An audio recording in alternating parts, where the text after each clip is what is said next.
Hey, how's it going, everyone? Just back in with another stream.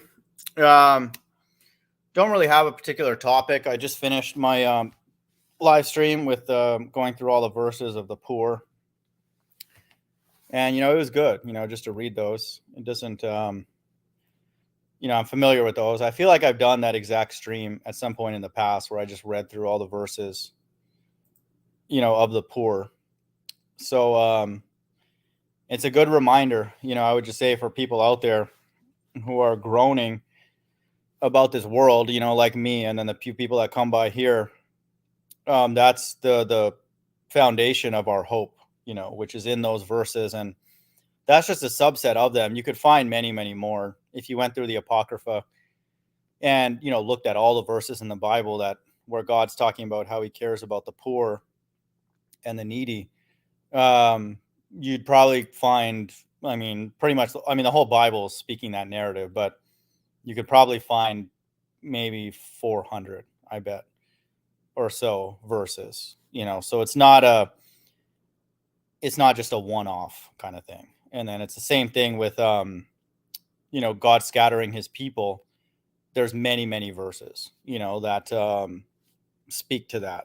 And it's the same with salvation. It's the same with reincarnation. It's the same with all these topics that once you have understanding, then that it's there.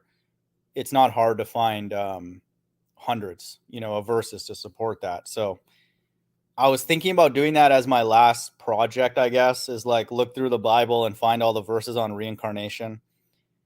It's hard for me, I think, sometimes to get motivated to do that just because, we're kind of like anxiously awaiting Christ's return. But, and I know that that's true because I've already seen enough examples of it. But, it's that might be the last thing that I do. We'll see. I got a bit of time, and just make a video list of all the verses that support reincarnation, in the Old and the New Testament, and maybe the Apocrypha, which might be a little bit ambitious to do that in the Apocrypha, but maybe at least the Old Testament and the New Testament.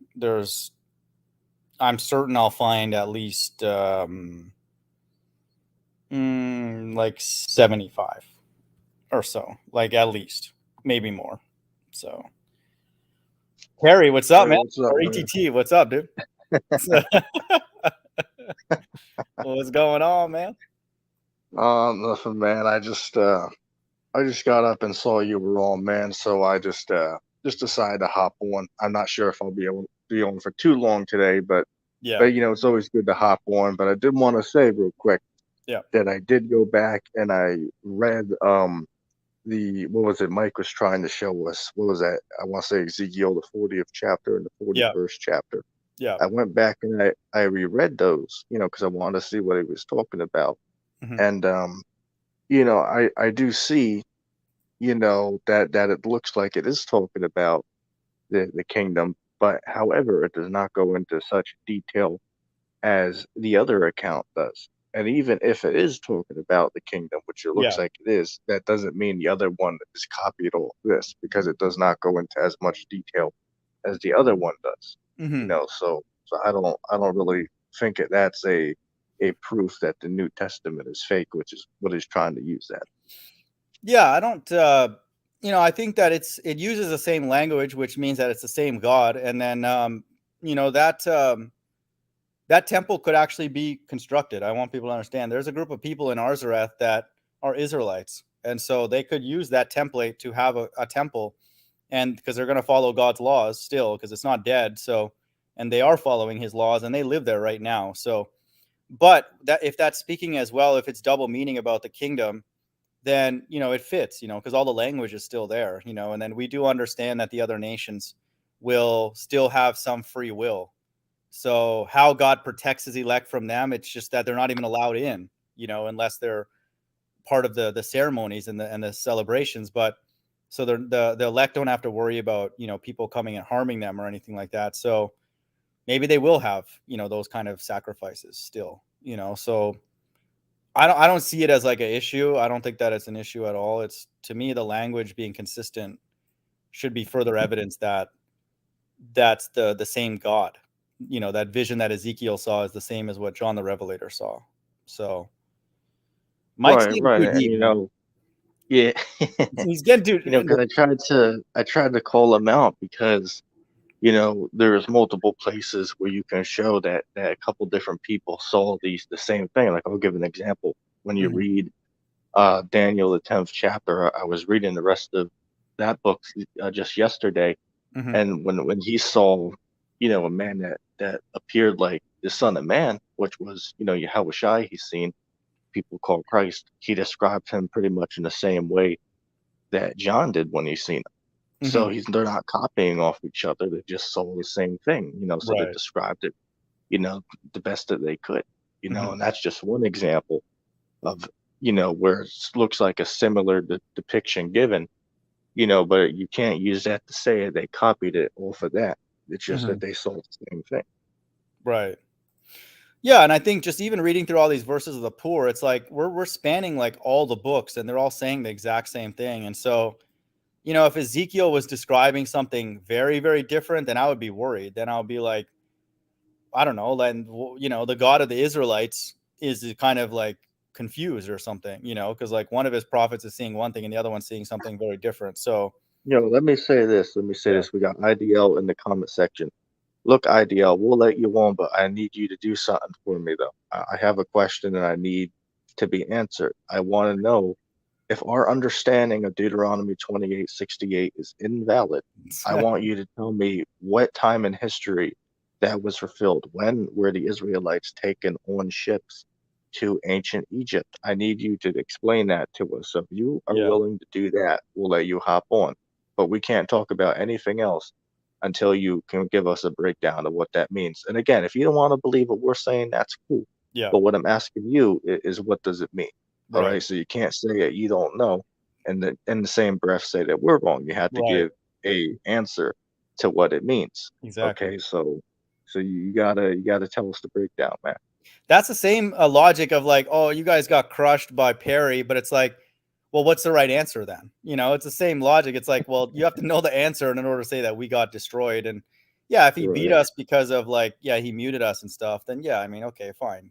Yeah, I mean, I can defeat anybody who comes on my panel and I mute them and kick them. So that's not hard. So that's not a valid, not like we're even trying to win or anything or win a reward or anything, but if that understanding is not true, you either have to take the position that Deuteronomy 28 did not happen, so they didn't go down the line of the curses, but then you have to look at the world and be like, the whole world's cursed though. So how did they not go down that line of decision, lack of faith?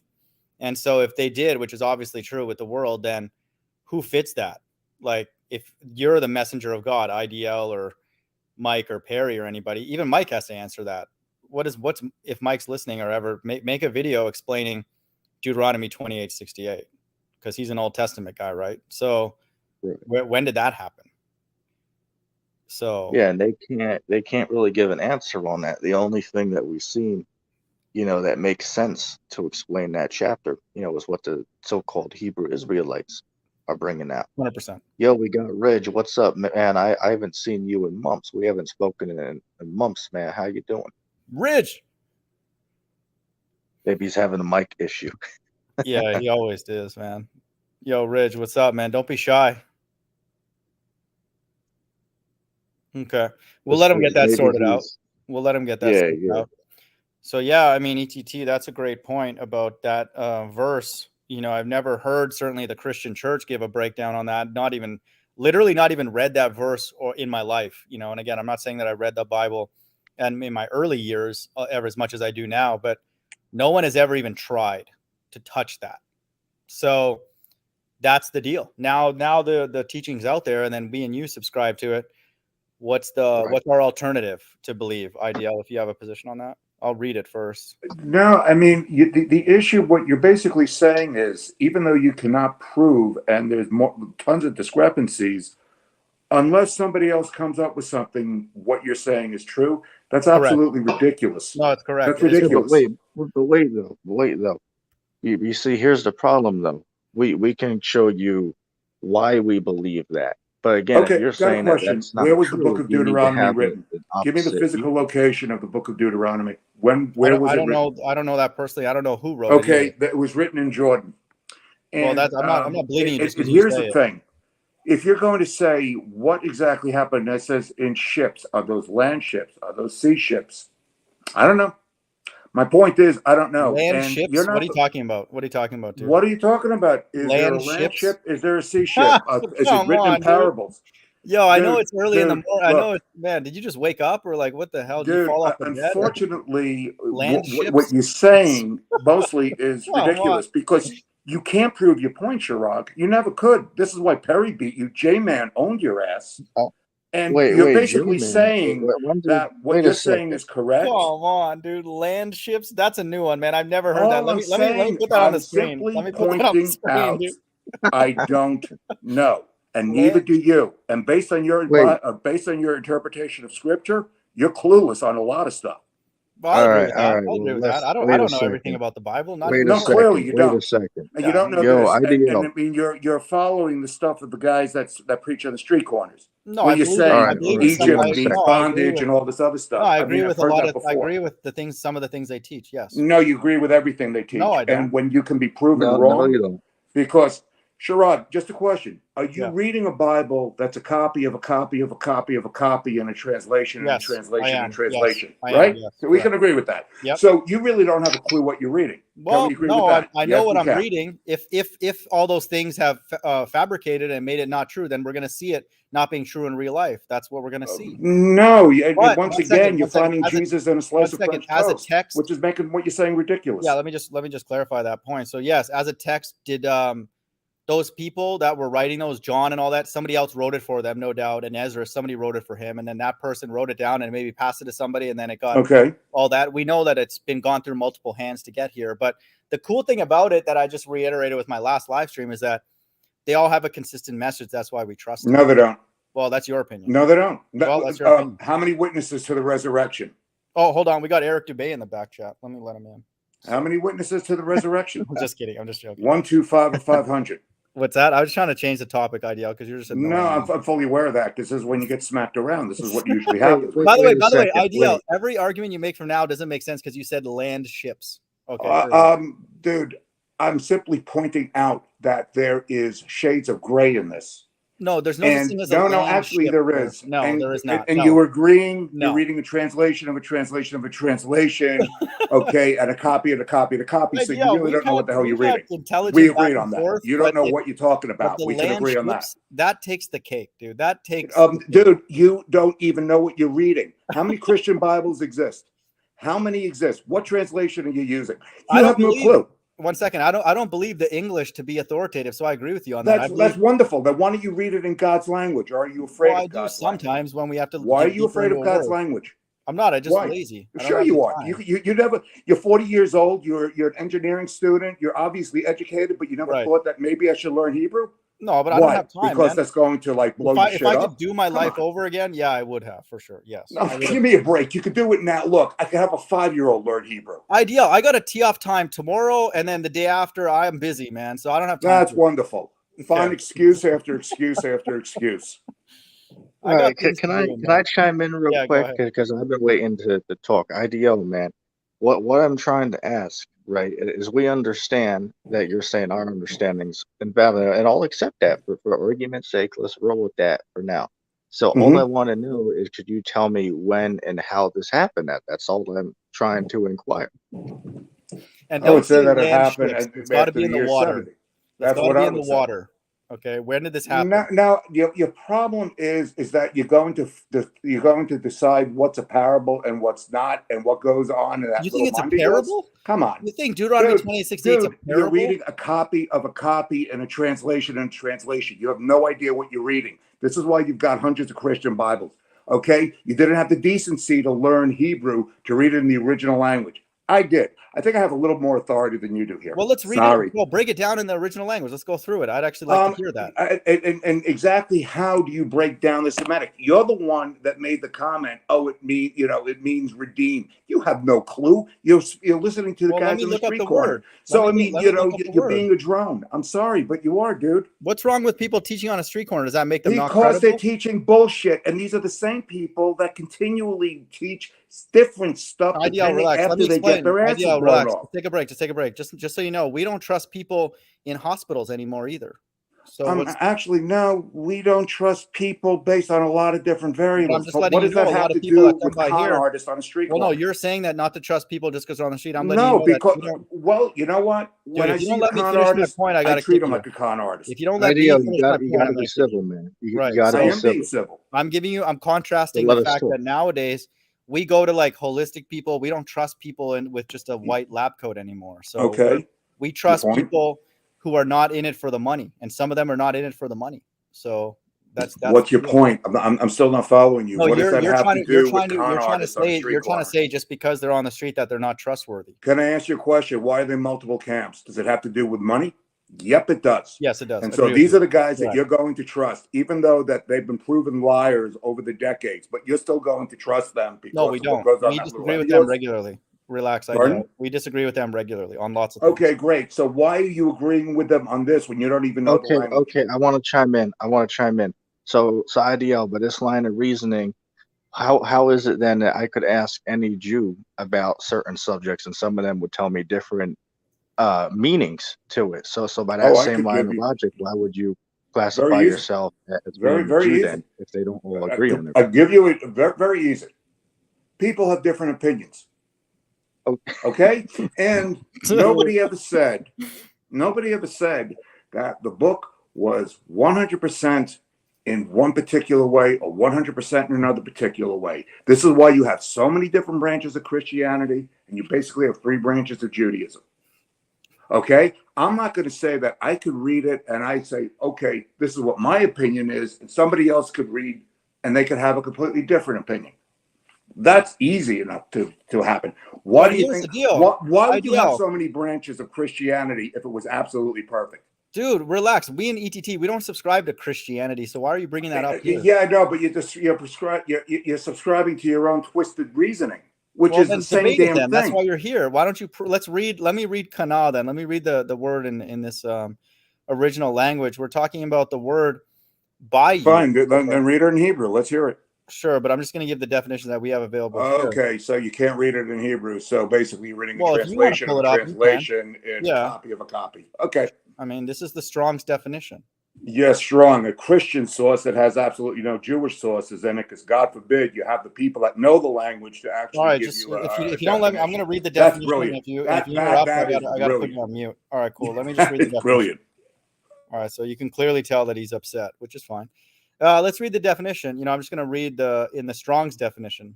Okay, Kana, Qanah. Listen to this: to erect, create, by extension, to procure, especially by purchase, by implication, to own, attain. Listen to this: to keep, teach, to keep cattle, get, provoke, to jealousy, possess. These are listen to these: purchase, recover, redeem, or surely, or to verily. Okay, to redeem. Okay. And so that's just a valid of a definition of all the other ones that I read. So Nah, you're full of it. all right, this is the Okay, deal. hold on a second. You're full of I it. You're picking the definition you like, which is exactly what you IDL. con artists do. Thank you. All right, IDL, hold on a Mute, second. Go ahead. I Go want ahead. to say something. Yeah. Here's the problem, because IDL is bringing it up. Oh, if you guys can't speak Hebrew, well, then what you're saying is not valid. Well, my question would be, well, what about when the apostles went on their journeys, when they did their ministries to people all over, did they speak to them in Hebrew? Because a lot of those people wouldn't be able to understand it. So a lot of times they'd have to speak to them in their known language. That doesn't mean they didn't know what they're talking about, but they had to, make it for the people to be able to understand the words they're saying, because not everyone back then could speak that type of language. So if you're saying that we're not reading in the original language, that means we don't understand what it means. So that I'd say that's a false equivalency. And again, for everyone watching, you saw for yourself, we asked them when it came on to break down Deuteronomy 28:68. And again, look, I'll give you an answer. A Semitic language is a Semitic language. They'd be related. You're translating it into a translation. You still can't respond to that. And you're still saying that the guys on the street corner, you're going to blindly believe until they are proven wrong. I mean, we're believing until not they're proven wrong. The Bible's proven wrong. No, first of all, you don't know the Bible, since you don't know you don't know Scripture. What do you mean? You made that abundantly clear. Well, I said I didn't know all of the scripture. I know some. Oh, no, you didn't, because there's 100 Christian Bibles. Which one is correct? I believe the English translation is part of the deception. I agree with you on that. That's Oh, why we're I looking at the see. word. You That's believe why it's we're a looking at the word. deception.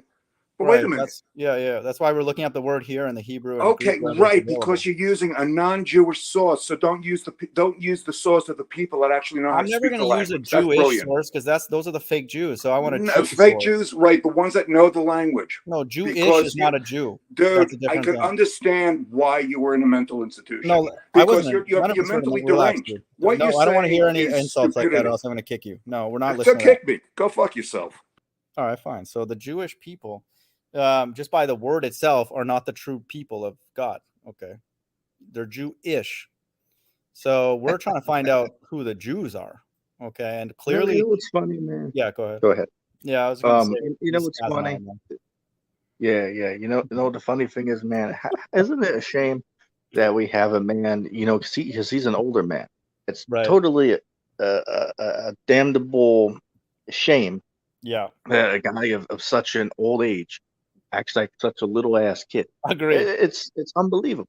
Yeah, and you're what, Unbelievable. 19, 20? You're not like yelling and going crazy. I'm 40. IDL is probably like a damn dinosaur. He's probably 80.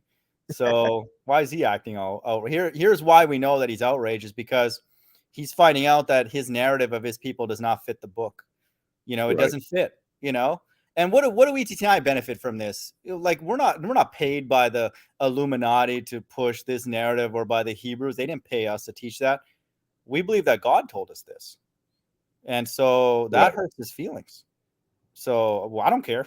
It's like, if it's true, it's true. Then, that if IDL's people fit the prophecies in the Bible, then we would go teach that. But they don't. You know what we need to ask him? It's Yeah. like, wait a second, going by Deuteronomy 28, leave out verse 68 just for argument's sake. But what about all the other curses that are listed in the chapter? Yeah. The only people we really see today that are under these, are the, so-called blacks, Hispanics and Native Americans. Those are pretty much the ones we're seeing who are affected by those curses. Yeah. Right. Even some white people, which they could be Confucian if they Israelites. There's some white people living in these hoods too. Yeah. But these Jews over in Israel, they own everything. They 100%. ain't going for no levels of poverty. Of course, you might have one or two here that's on the lower bracket of society. Cool. Right. But most of those people are doing A-OK over there, man. So how the hell do they fit Deuteronomy 28? And those curses, they haven't been done away with yet, because it 100%. tells you in Revelation, what is that, 22, that when the kingdom's established, there will be no more curse. So those curses are still in effect to this day. Yeah, agreed. And so, America, this is why Egypt and all these things are related, because it says sold unto your enemies.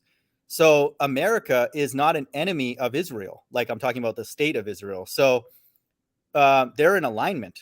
And so that wouldn't make sense. If the chosen people are going into America and they're in a place that's in their enemies, but they're, America and the quote Israel, the Jewish people, are all aligned. That's not with your enemies. That's with your ally, because America is an ally to the state of Israel. So that doesn't make sense. And so it can't be the Jewish people in Israel on many, many different levels. And ultimately they're God's enemies, because that place that they're sending them to is against God's laws. And if you can't see that by now, like I think you were saying that in your last stream, I don't know what to say. Like, if you can't see that America is against God's laws, even like a couple of them, I don't know if there's any hope for that person. I mean, give me a break, man. Like, geez, dude, you can come up with a certain number of examples. You could list every one of God's laws and find at least 5 to 10 different ways that America violates them. And 5 to 10 what I find funny? Yeah. I was, as I said, I'm in this Christian Discord server. I'm actually in a handful of them, so I'm not sure what one it was. I don't know if it was Babylon's server, which he's cool. I like his server. Those guys are cool in there. Some of them go off. But in one of the servers I was in, somebody was mentioning something along the lines of, that God did bless America. So I asked them, well, at what point did the Most High bless America? And they couldn't really tell me, but they were basically saying something along the lines of, well, America was established, as a Christian country. So I was going to ask them, okay, Well, are you familiar with the history of how America was built off of, the rape, robbery, and murder, of the so-called Native American, Yeah. right? So if they acknowledge that, well, at what point in time would you say that the United States was blessed by the Most High if it was built off of the bloodshed of His chosen people? That Right. don't make no damn sense. Yeah. Yeah, exactly.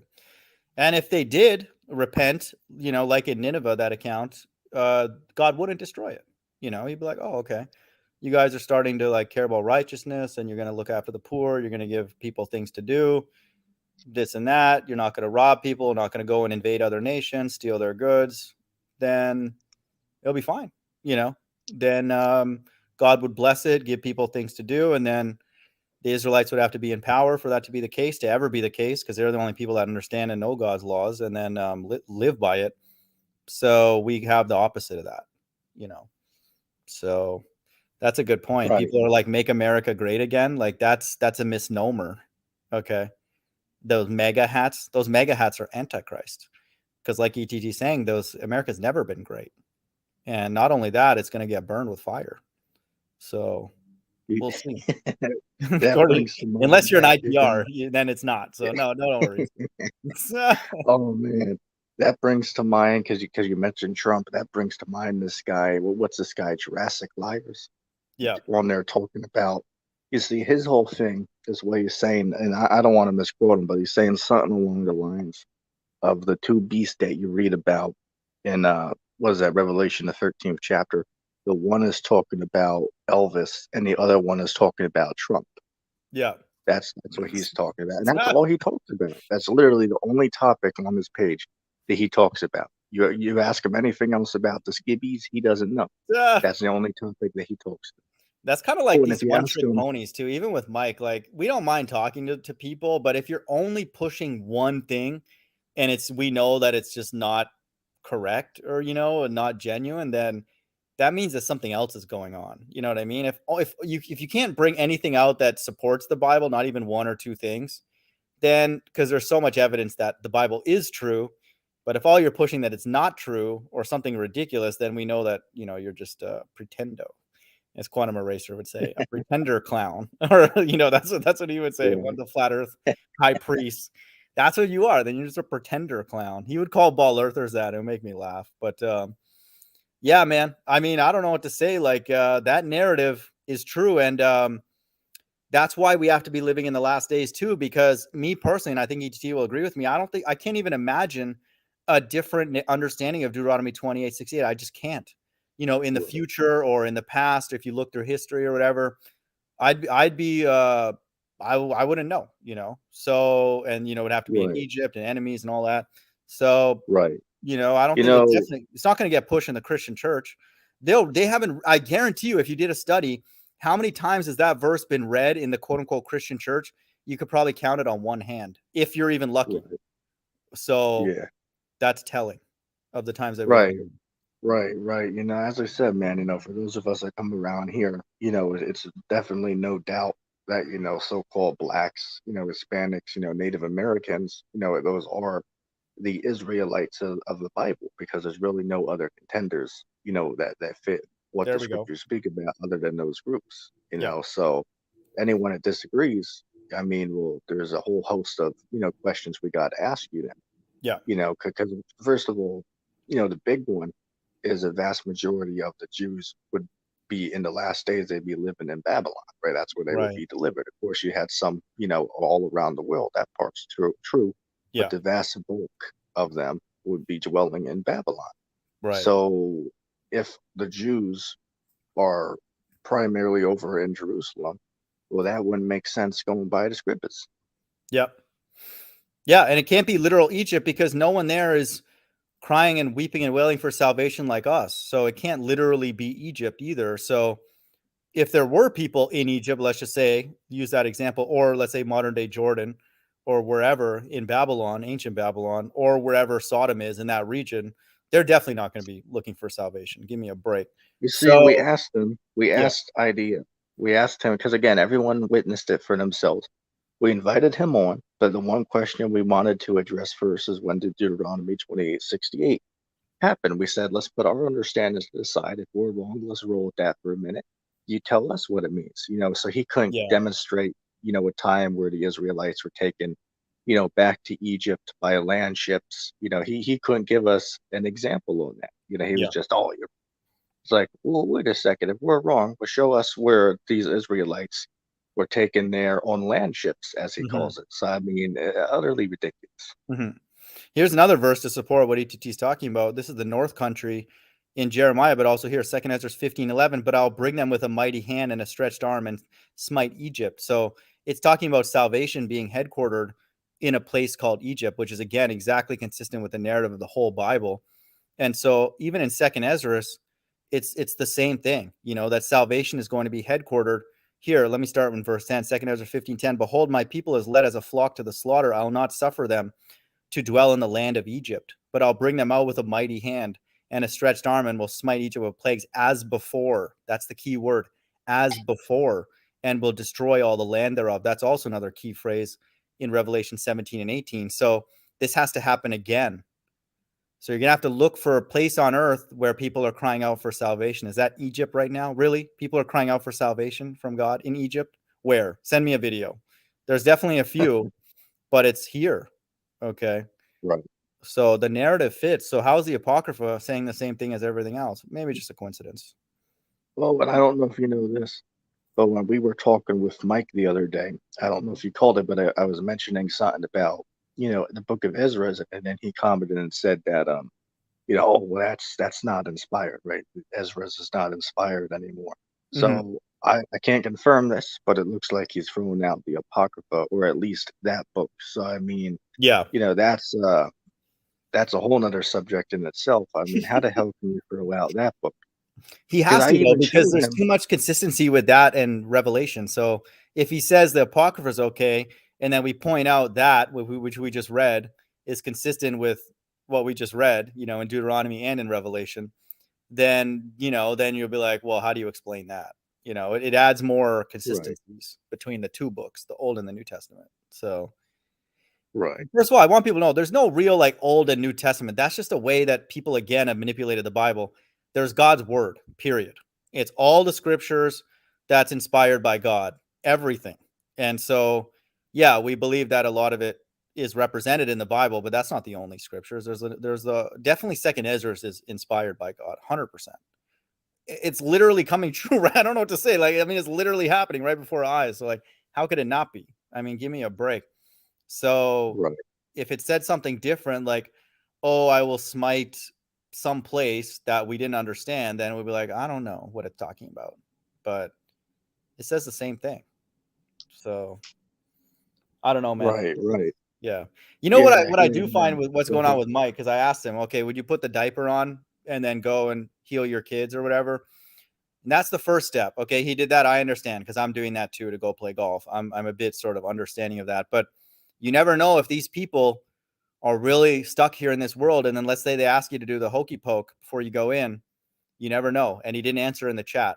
And so, I have a feeling that these people we're going to find out whether they're really about the law, the skibbies, as he says, or are they just a pretender clown, as Quantum Eraser would say? We're going to see. And so that's where that's where you can't escape it. And we know that that's coming clearly at this point. You're not going to be able to go into a hospital or get your driver's license and all that without it. Like, I mean, we can debate when, but it's going to happen, soon, within the next year or so. So Right, that's the most important way, by the way, they're going to make the causeth all, because if you and I are not allowed into a hospital, yeah, we can avoid the schools, we can avoid the Chipotle, we can, do that. But if you're not allowed in a hospital, how are you going to take care of your broken leg or cancer or something? We don't have those medicines on our own. So once they say you're not allowed in this hospital without the mark of the beast, then we're going to find out who's got real faith and who doesn't. So we'll see. If it doesn't get to that level, then we may not be in the end times. And I'd be inclined to say the Bible is probably not true, but it doesn't look like that's far away with this. yo, real quick. Yeah, go ahead. Um, Alexio, click that link, man. Mike is Click the that link, real deal. Alexio. Yeah, yeah. I mean, I think Alexio, I think that guy comes over from what's this guy from Primal Man stream? I always see him over there. So I don't know if if he has the same views on preterism as as primal man, because remember, there's two classifications of a preterist. You have a partial preterist, which believes a majority but not all of the scriptures have been fulfilled. But then you have a full preterist, like we had a few days ago. I believe it was George who joined. you know, um, they're a full preterist. They believe that everything, including the kingdom being established, that George has was already happened. George was So I'm tripping, not man. sure. Yeah, I seen. He was talking like 1,000 miles an hour. It's like, George, are you in a hurry, man? Like, are you getting paid by the word? Like every word that you say, is somebody paying you? Like, why are you talking so fast, dude? It's Right. wild, man. So you have full preterists who are full retards, and you have half preterists who are half retards. So, but either way you cut the cake, as ETT said, you're retarded.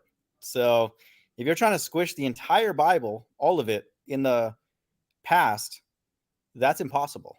Okay. That's not going to happen. That's like fitting a square Right. peg in a circular hole, as they say. So it's just not going to happen, So that's crazy. So Alexio said he can join after he's yeah, we'll see. You can join. I put the link there. This is just an open forum. Galapagos is like, I think Mike will eventually throw out the whole Bible. He's thrown out the Bible already, man. He doesn't follow the Old Testament. That's why I like him and Perry debating, because Perry's like, you don't care about the Bible when he talks to IDL. He's like, you don't care about the Old Testament or the New Testament. You're just a clown, because he's reading the Old Testament to IDL, and IDL is like, yeah, you don't know the Hebrew, and that's all he can say. Well, if you know the Hebrew, then explain it then. Okay. Break down Isaiah 66 then, if you want. So, it's everybody's deep until they click that link. That's what we always say. So what's up with Right. that? If Right. we're Right. wrong, I teach was us about to the say. truth. Yeah, yeah. Like I'll give an example. I'm in some of these Discord servers, chatting with people, and everyone got a whole lot of smack to say, read a whole lot of nonsense to say against the so-called Hebrew Israelites, in the likewise doctrines, Yeah. but nobody wants to click the link. Nobody wants to hop on and defend their sweet Jesus. Like there was a guy I Yeah. was talking to, man, and I told him, hey man, come click the link. Let's talk about it, because he was on there saying that polygamy is a sin, right? That they feel it's a sin. So I told him, hey, look, if you want to believe that, that's cool, but come hop Mhm. on and let's go over the skibbies, Yeah. and unless you show me where it says that. Because if you can't show me where it says that, well, then your argument's invalid. Yeah. Romans 4:15, where there is no law, there is no transgression. Oh, and what's this guy? I don't know if you've seen it, but Perry, what he was doing is he was trying to use the verse that said, with the Most High, all things are possible. He was Mhm. trying to use something like that, as proof that you can do anything you want. I believe he used, what was it? He used the one, through Christ I can do all things, or nearly paraphrasing it. But he Yeah. was using that to say that you can do whatever the hell you want as long as you believe in Christ. So that just shows you how these guys manipulate and twist the scripture, Mhm. to their own liking. Yeah, it's wild, dude. I mean, it's getting kind of like outlandish, and you have to understand that's our position. It's like, we have to look for an alternative. We, and me and ETT, definitely believe that it's the word of God. So, we're not going to be like, oh, I don't think that matters. We'll be like, well, why is it in there then? If that chapter doesn't matter, or the next chapter, or this chapter and this chapter. So if you don't present an alternative explanation that makes sense, that's consistent with the Bible, then we can't take you seriously. And so that's why we always say the rabbit hole ends here, because no one's presented an alternative. They definitely called us stupid, and all this, and, made fun of my name, it sounds like this and that. So that I've heard, but no one's presented an alternative, and so that's what I'm waiting for, and I've realized now um, that's not going to happen. That's very clearly not going to happen. So, that's why we just have to wait and see. That's ultimately what it is now. It's like a waiting game to see if the God of the Bible does what he said he's going to do. And so, Egypt being America at this point is not something that's up for debate. Like, it's virtually impossible at this point to prove that um, you know Egypt is anything else but America at this point. There's too many things and all things pointing towards it being that. So, we'll see. Yeah. Sorry about that, man. I was trying to send someone a link to the show, and it dropped me for a second, so I had to hop back in. But what did I miss? What you were saying? I was just saying that, like, that's like, you and I are like people that believe that the Bible is worthwhile to research and investigate and to believe in. And so if people come by here like IDL and say, no, that verse is symbolic or that verse is a parable. Okay, that Deuteronomy 28 is definitely not a parable. Okay. And so that's not a valid breakdown of that chapter for sure. So now we have to sit here and wait for somebody to come up with a better explanation, and then what we realize now is that we're not going to get it. We're doing this in a bit just sort of tongue in cheek. Like, we already know that no one's going to come up with a better explanation. It's impossible. So Right. we'll see. Now it's just waiting on that God. Okay. Right. As I said, man, we look at all these doctrines out here, you got guys talking about, these fallen angels, and I know that, Jay subscribes to that, which, hey, if he wants to do that, that's cool, so, hey, you can believe whatever the hell you want, but, that concept, that beings, say demons or angels, they can't rebel against the Most High, that idea is not, found in the scriptures. They all have to obey what he tells them. So there's no angels that are rebelling against the Most High's commandment. That's just a Christianity doctrine that they use to twist, say, for an example, Genesis the 6th chapter. Yeah.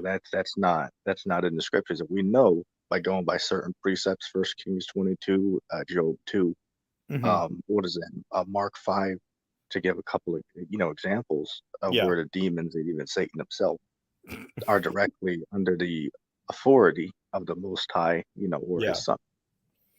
And here's what something people have to ask. If that was the case, what would they be doing that's different than the evil that we see right now? Like, what would they be doing? Just like slaughtering people in the streets and like, like doing that stuff like out in the open, which they are actually to some extent, they are actually. But what else, what would you expect those evil people to be doing besides what we see going on right now?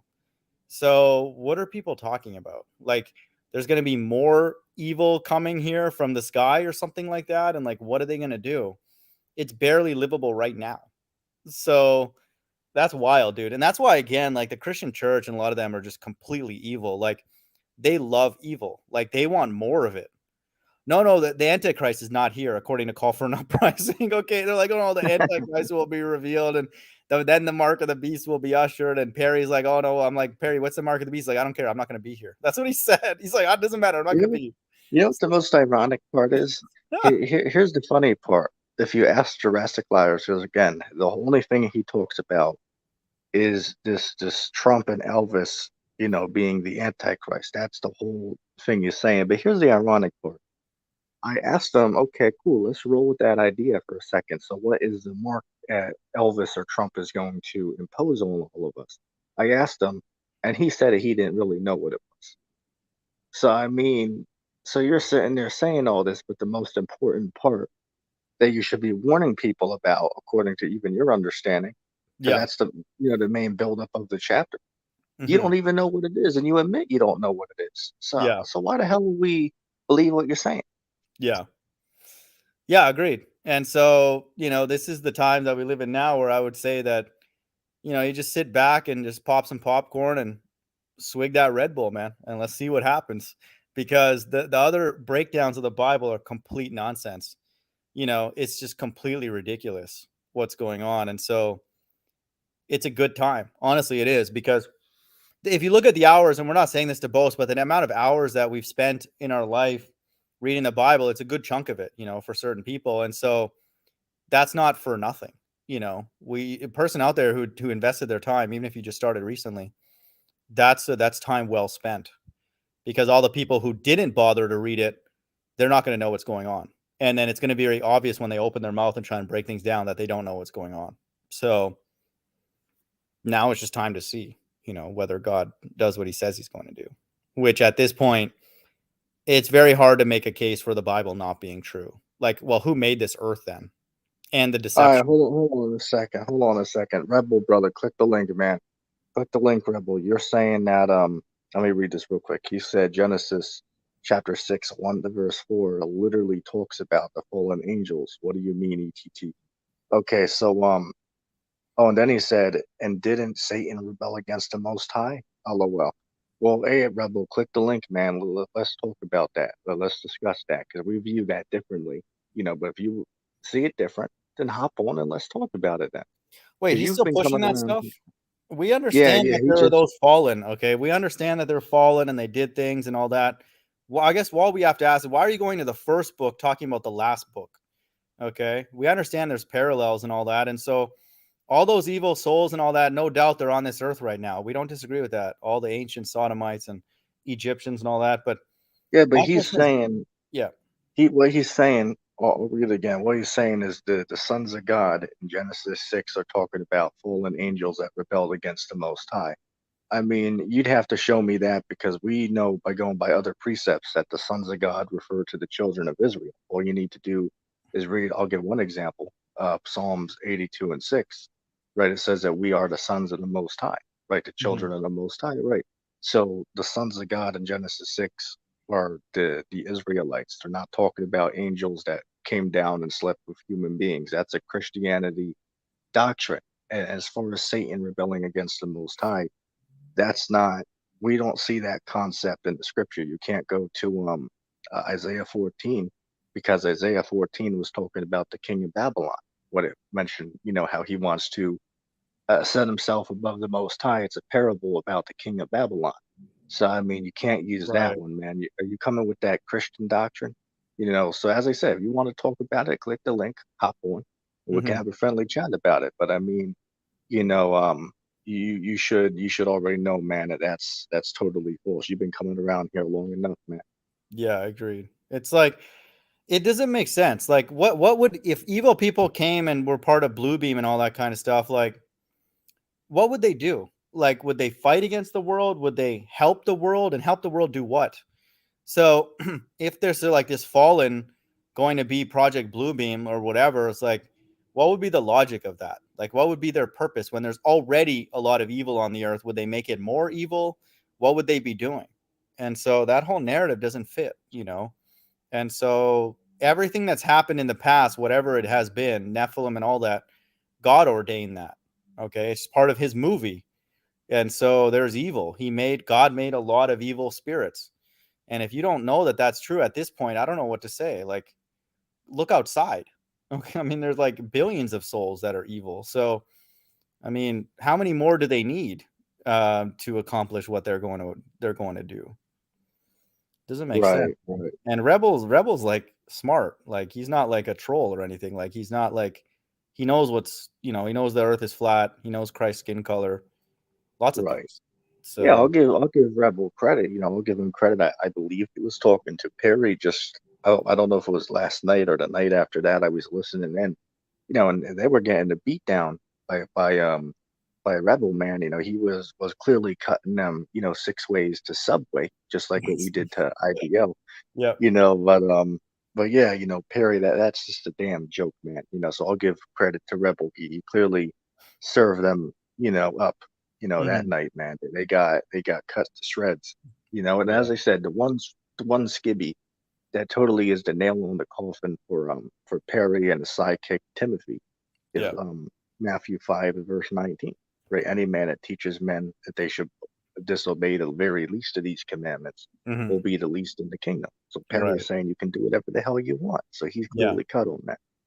And that verse actually tells you that there's going to be people that obey it lesser and more.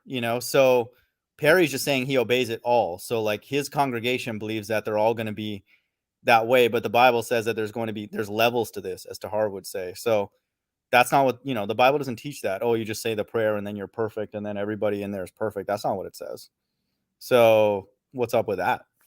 I mean, then you ask him you ask Perry lots of things and he doesn't know what's going on. He's just like, yeah, do you sin? And then it becomes that kind of thing. So he's lightweight. But I guess these people that are getting into Blue Beam and Perry, I'm surprised he's going to he'd be like, yeah, the blue beam's coming. I guarantee you he's like a Project Blue Beamer, because all those Doesn't people. I think Rebel believes in that, if I'm not mistaken. We can ask him, but I believe he's a blue beamer as well.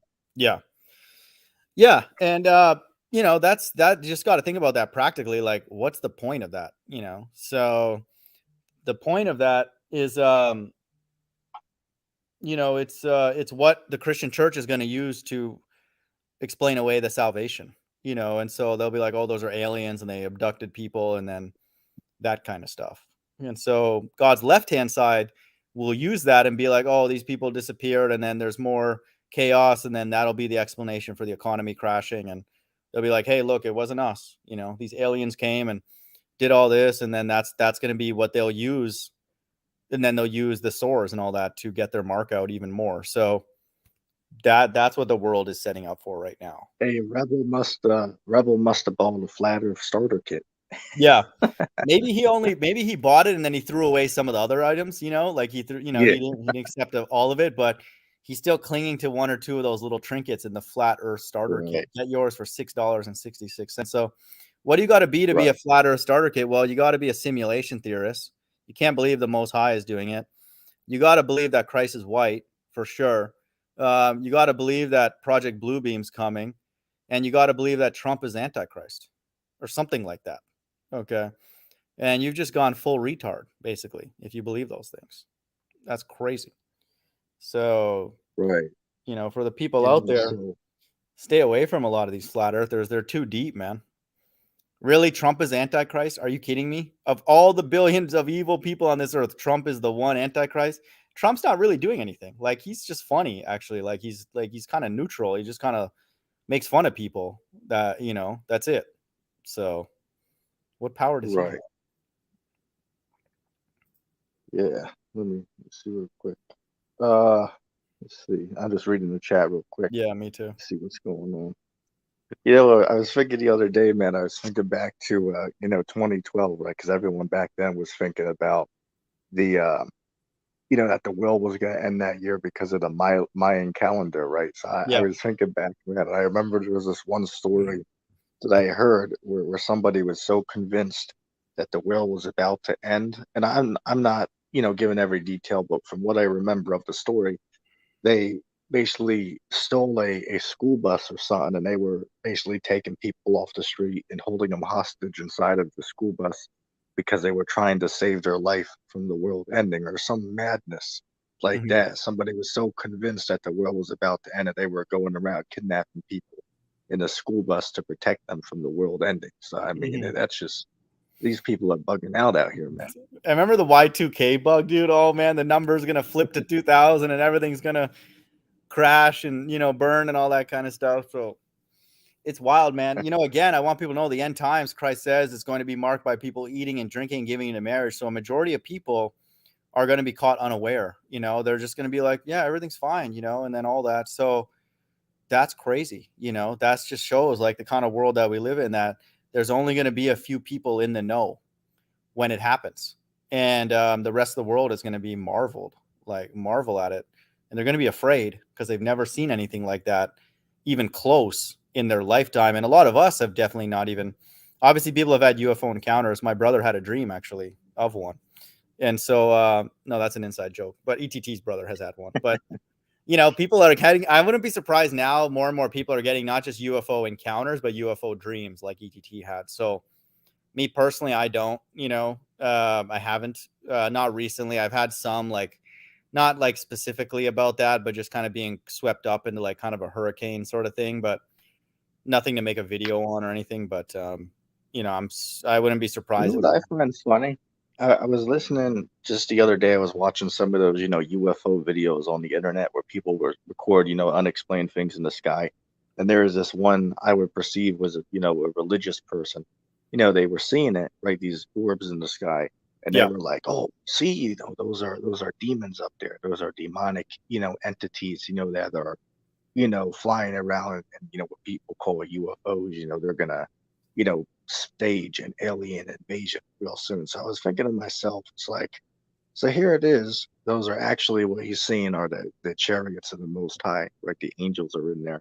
But these people, because they listen to, I don't know if they listen to the scariest movie ever online, or whoever else, Yeah. who's pushing that nonsense. But because they just listen to YouTube all day and don't do any research on their own, or nor read the skibbies, now they're going to be deceived to think that when they see these things in the sky that they're Mhm. demonic in origin. Yeah.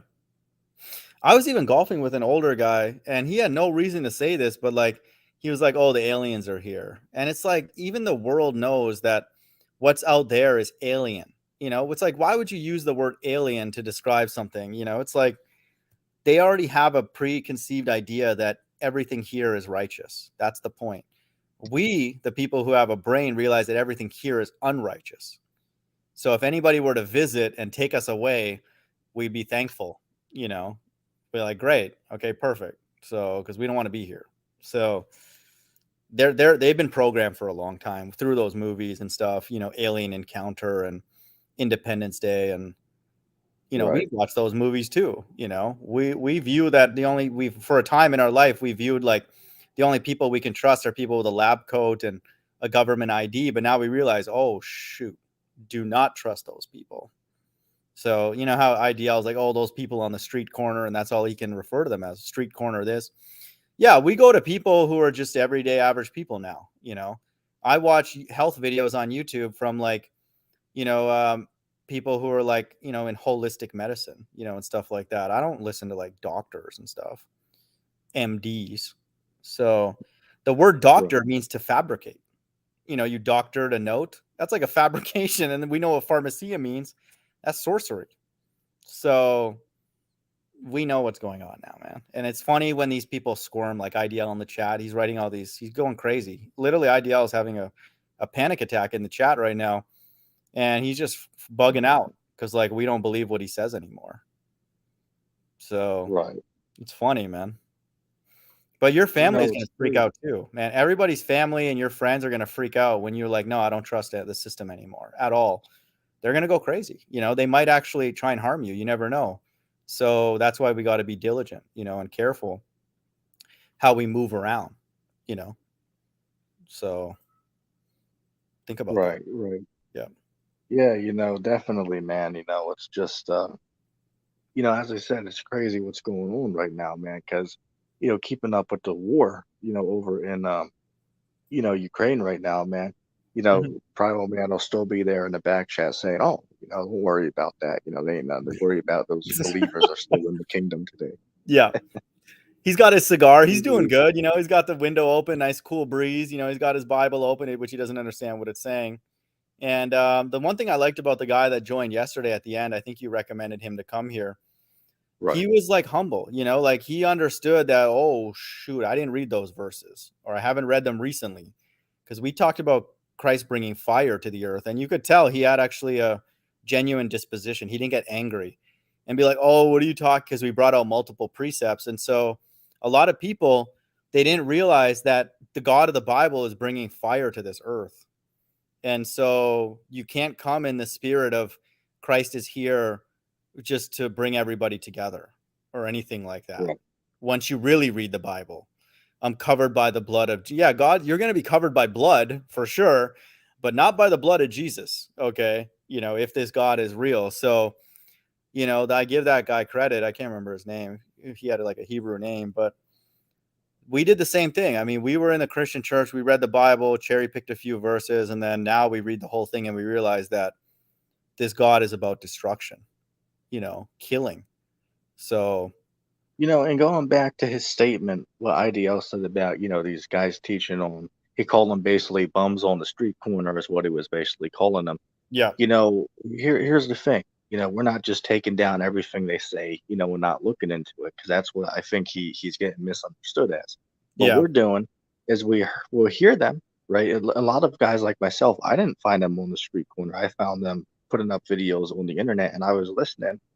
And then, you know what, after a while, I got convinced of what they're saying. You know why? Because they're going into so much evidence and research is going into what they're saying. And it's just being so convincing by the way they break it out. I can't debunk it. For an example, yeah, them saying that Satan is a minister of the Most High, right? That Satan works for the Most High. At first, when I heard that, I was like, well, what the hell are these guys saying? But guess Right. what? I looked into what they're saying, and I can't debunk it. I can't Yeah. debunk what they're saying. So, I mean, hey, that's why you have the old saying that goes, if you can't beat them, you join, right? Right. So if you can't, Right. debunk what these guys are saying, you really can't go against what they're saying. Mhm. Anyway, what's up, Rebel? Yo, Yeah. shalom. What's I good, want to guys? build on top of that. I want people to know that we are skeptical people. And then that's what the world doesn't like, because we don't believe necessarily everything our government says, or even our parents say, or siblings, or anything. And so the world doesn't like that we become skeptical. And so we didn't read or approach the Hebrews or the flat earthers. We approached all of them as skeptical. I thought they were crazy at the beginning, Right. especially the flat earthers, but not the Hebrews, because I already had the flat earth. So I knew that there was deception. So I was picking up on what they were teaching much easier, and I accepted it fairly quickly. But we have a very skeptical mindset. So, Rebel, what's up though, man? Shalom. Shalom, peace and blessings from the Most High Yah. What's up, Yeah. guys? So, what's up, dude? So, we're trying to rid you of your last item in your flat earth starter kit. How much is it for sale, man? Like, Uh-oh. no, I'm just kidding. It's, But it's priceless. what's the thing on the fallen angels? Do you believe they're going to do something in the last days, or what's your understanding on that? Well, according to Enoch, most of them, if not all, except with the exception of Hasatan, our adversary, the devil, who's given multiple nicknames like Azazel and even Mastema in the Book of Jubilees. They're all locked up in chains in darkness, like the Book of Jude even talks about in what's called Tartarus right now. So I don't think so. When Revelation talks about a beast coming out of the bottomless pit, another ministry I listen to says that might be the resurrection of Nimrod, and who the Greeks knew as Apollyon Mhm. and Abaddon. So that's Yeah, that's Revelation 9:11, right? The one world government. Yeah. Yeah, but fallen angels, end times, yeah, I'm not too sure about. But what I am sure about is that they in the beginning of days, during Noah's time, that they did come down and mate with the daughters of men Mhm. and create the giants, also known as Nephilim. Mhm. Yeah, I think that we don't deny that those verses are there, if they're there in the Old Testament or whatever. But as far as But could I yeah, go ahead. not to talk over you, but Mhm. just building on that statement real quick, could I just ask, because I believe you're referring to what is that, Genesis the 6th chapter, right? Where we're speaking of the sons of the Most High. You're of the belief that those are angels that came down, right? Yeah, there's no other explanation for it. ETT. But the Bible says that the Israelites are the sons of God.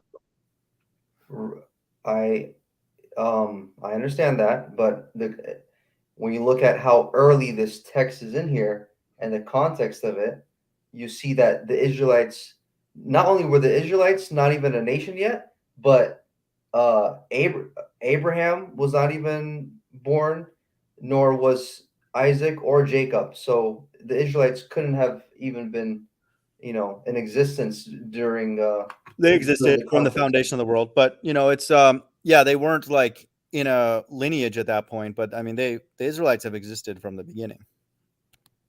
Just so you know, I think you I may know mean, that already. But maybe in a spiritual sense, because that's what I meant. That's what I meant. Yeah. yeah, but this is not. What are This is your this is like a okay, Rebel, direct real quick historical though. account of what's happening. It's not.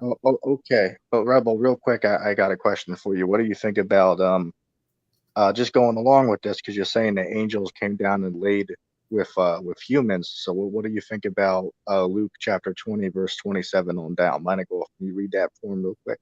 Luke 20, starting at 27. Yeah, read on down. Yeah. Yeah, about how we'll be made into angels, and the angels neither marry or given into marriage.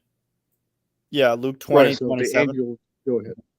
Yeah, Luke 20, 27. Then came to him certain of the Sadducees, which deny that there is any resurrection. And they Yeah, asked, Mike. saying, Master, Moses wrote unto us, if any man's brother die, having a wife, and he die without children, that his brother should take his wife and raise up seed unto his brother. Verse 28, there were therefore 7 brethren, and first took a wife and died without children.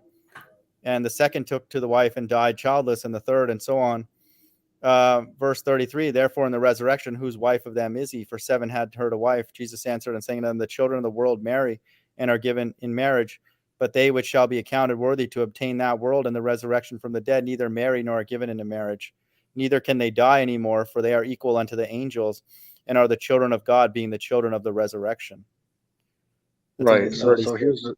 here's the reason I brought this up, because if you're saying that angels came down and laid with humans, but according to this, angels don't have sexual intercourse. So what do you think about that?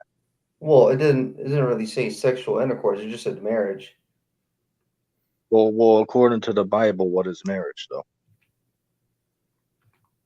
Where a man and woman become one flesh. Yeah, and the way they do that is by sexual intercourse, right? So it's saying the angels neither marry. So according to, say for an example, Genesis 24, and I believe, what is it, 67, right? So what qualifies a man and a woman as being married is when they engage in sexual intercourse that consummate them as being husband and wife, right? So if the angels neither marry, well, then that means that they can't have sexual intercourse then. So going by that, how can we say that they came down and had sexual intercourse with humans then, if the text here is saying that the angels can't do that? That's all I'm trying to inquire. Because this doesn't seem like marriage to me. It seems like lust and fornication. But it says marriage though. Not in Genesis 6. But wait, so let's Yeah, just clarify your position on Genesis 6, Rebel. You believe that these are the elect that's doing this in Genesis 6, or what's your position? No, it's what the book of Enoch calls the Watchers. And people also know them as the fallen angels. Okay, so maybe ETT, he's not saying that these are the elect. He's not saying that in verse 4, Genesis 6:4, that these are the sons of God, that these are the elect. No, So he's saying he's saying Genesis 6. He's saying that these are angels that basically rebelled and came down and laid with humans. Is basically what yeah, that's I fine, but believe they're he's not the saying. elect, though, right, Rebel? That's not the 144,000 or what we just read in the resurrection, right, which is salvation. No, You're not not at all. talking about the elect. No, this is talking about the antediluvian days before the flood. Okay, no, But that's fine. here's So the problem. yeah, Wait, but let me just clarify why I made this point though. yeah, Because going by Luke 20 and 27 on down, it's speaking about the angels, how they wouldn't be able to do these things, right? So I'm just asking, if Genesis 6 is talking about angels, that came down here, how could they have sexual intercourse with humans if the scripture said there that angels don't oh, I see what you're engage in saying. marriage? I see And what we you're know saying. that marriage, and we know according to the Bible, marriage is consummated by sexual intercourse. So if it says the angels don't marry, well, then it's saying they don't have sexual intercourse then. So all I'm trying to understand is, how did these angels come down and have sexual intercourse if the scriptures say that they can't? Yeah, and it Well, even says in verse 6:1, and it came to pass when men began to multiply. So these are men, and they're called the sons of God, which is a generic term for anything God creates, which is true. Okay. So angels are his creation. yeah, agreed. But I think ETT's point is valid, is that these are not like righteous beings that rebelled and then went into a body and then did these things. Okay. Because Well, angels are not involved in this kind of stuff. we see throughout scripture that angels can come down in the form of men, just like mere men. They might have like a little bit of a glow to them, but when they Yeah, we know that. Yeah, we know that. when the patriarchs like Abraham and Lot like spoke to these Yep. angels, they look like just normal men to them, Mm-hmm. So Yeah, and, we and when agree. you look at the book of I think it might be either to Baruch or Esdras, it talks about how part of the promise of our resurrection into our new incorruptible glorified bodies, where we're made into the angels of heaven, is that we can change our form and glory into any kind of form that we want. So I But do believe you have these an example angels. of those angels that came here and then, had intercourse aside from this? I agree, because this is what we're debating. But do you have another example of an angel that came here and we understand that they ate with Abraham, but did they actually deal with women? No, this was a one time very catastrophic event, to the point where it was a big part of the reason why the Most High had to flood the world in the first place and In just start Genesis all 6? over. What's that? In Genesis 6, that's what you're saying? It's the one-time catastrophic thing? Yeah, that's part of the Okay, reason why fair he enough. had to flood the Oh, world. okay. Yeah, all we All would right. implore you is Well, to let's consider that that's not the case. Like, these are not right-hand side spirits that are doing this. So, well, I mean, there's let's do this real quick. Let's do this real quick. We'll agree to disagree on that, but I want to stay on a similar topic with this chapter. What I want to inquire, leave around the sexual intercourse. We'll agree to disagree on that. But what I want to know is, how did these angels rebel against the Most High's commandment? That's what I'm intrigued in finding out. I mean, I believe, they're given free will just like we are. Can we you don't show have me free will. that? Can you show me in the scriptures where it says the angels can do whatever they want? Because we can show multiple examples of the demons, even Satan himself, being subject to the Most High and his authority. Wait, Rebel, you believe we have free will? Under God's sovereignty, yeah. Yeah, but that's different, though. So that's not free will. 2nd Ezra 8:5, for not of your own will did you come into the world, and against your will you depart, for you have been given only a short time to live. For not of your own will did you come into this world. That's the same as we read where we're Well, subject to vanity. So I didn't ask to be here. right, but that's talking about you existing in the first place. I'm talking about Right. free will in the sense of like just a practical. I can choose to eat pasta or like pizza. Yeah, that's an example of being able to choose in your food. But when you say you have free will, it means that you have freedom to choose on all things. Like, are you free to go and explore here or to go and do this and all that?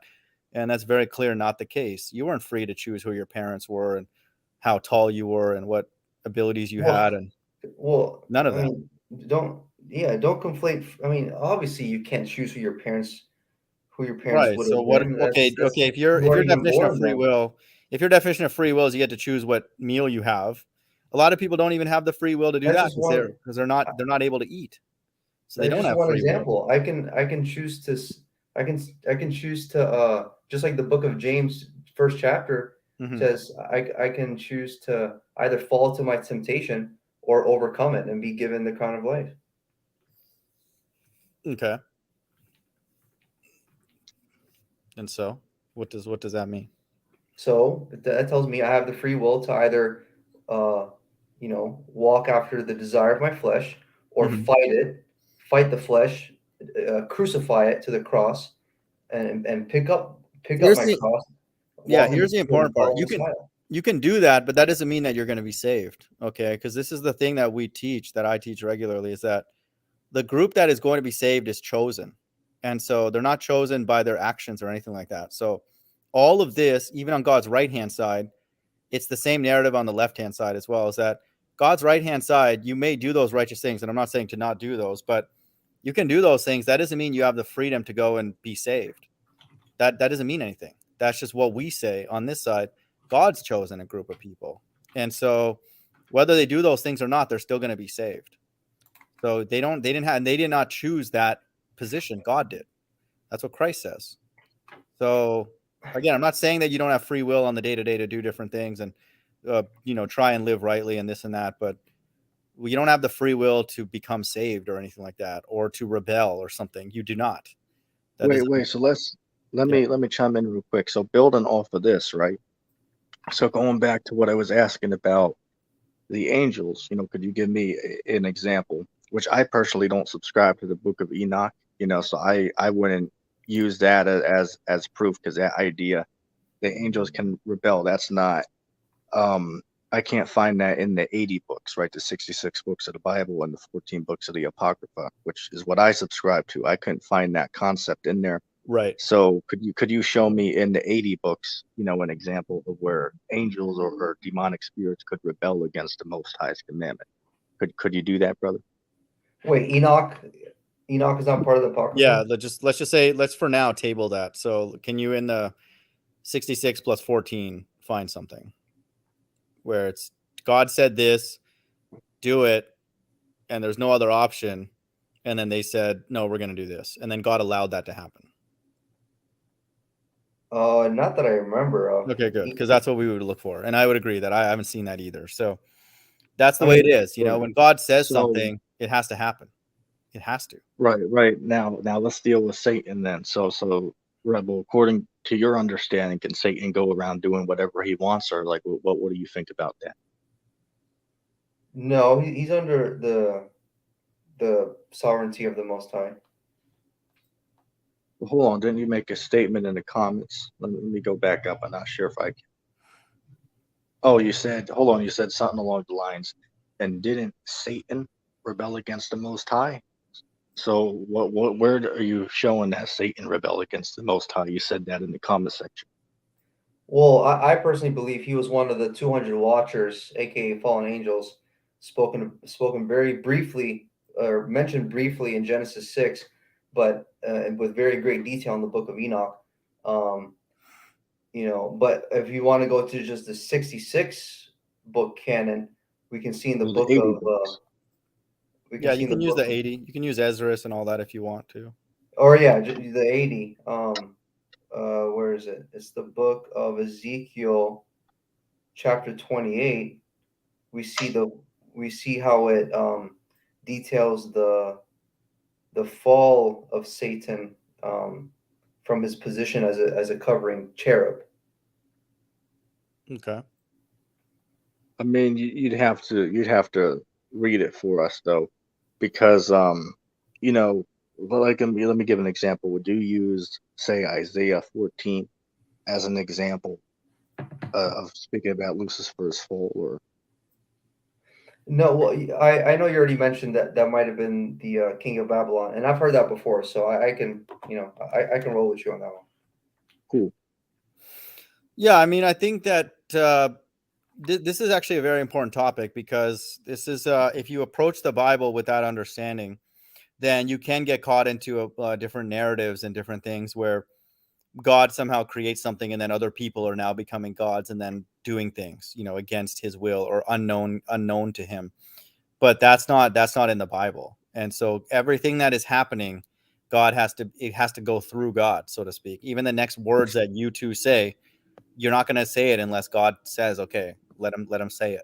That's the way it is. And so that's why, again, we know that the Bible is inspired, because everything they said went through God first. And we don't know how God does that quickly, but that's what we know.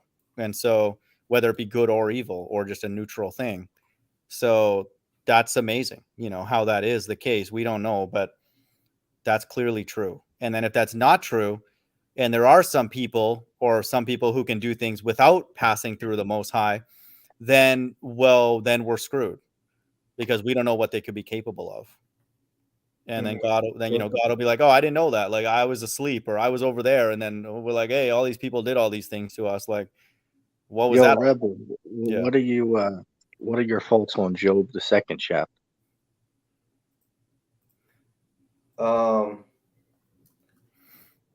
I have to go there, but hold on. Before we go there real quick, let me I just want to ask you about our original point of contention, and I had it. I went to Ezekiel. Let me go back to Genesis.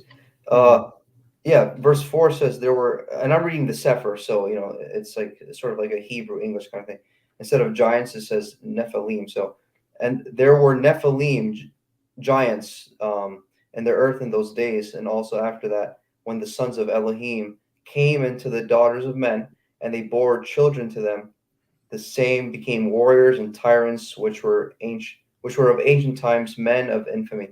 So when you look at the Strong's Concordance for this word giants, it is Nephilim in the Hebrew, right? And then when you look into the Jacenius Hebrew Chaldee lexicon, it says those who used to interpret this passage in Genesis was of the fall of the angels, and were accustomed to render them as fallers, rebels, and apostates. Okay, and now my last point is, if there's whoever came into these daughters of men, which the book of Enoch says they did it because they found it to be very beautiful, and you can't. Primal Man said you can't blame him for that when he was reading the book of Enoch the other day on his channel. Yeah, that's literally what I thought too when I first He's a read it. primal man in his name. Yes, but go ahead. Yeah, exactly. Yeah, there you go.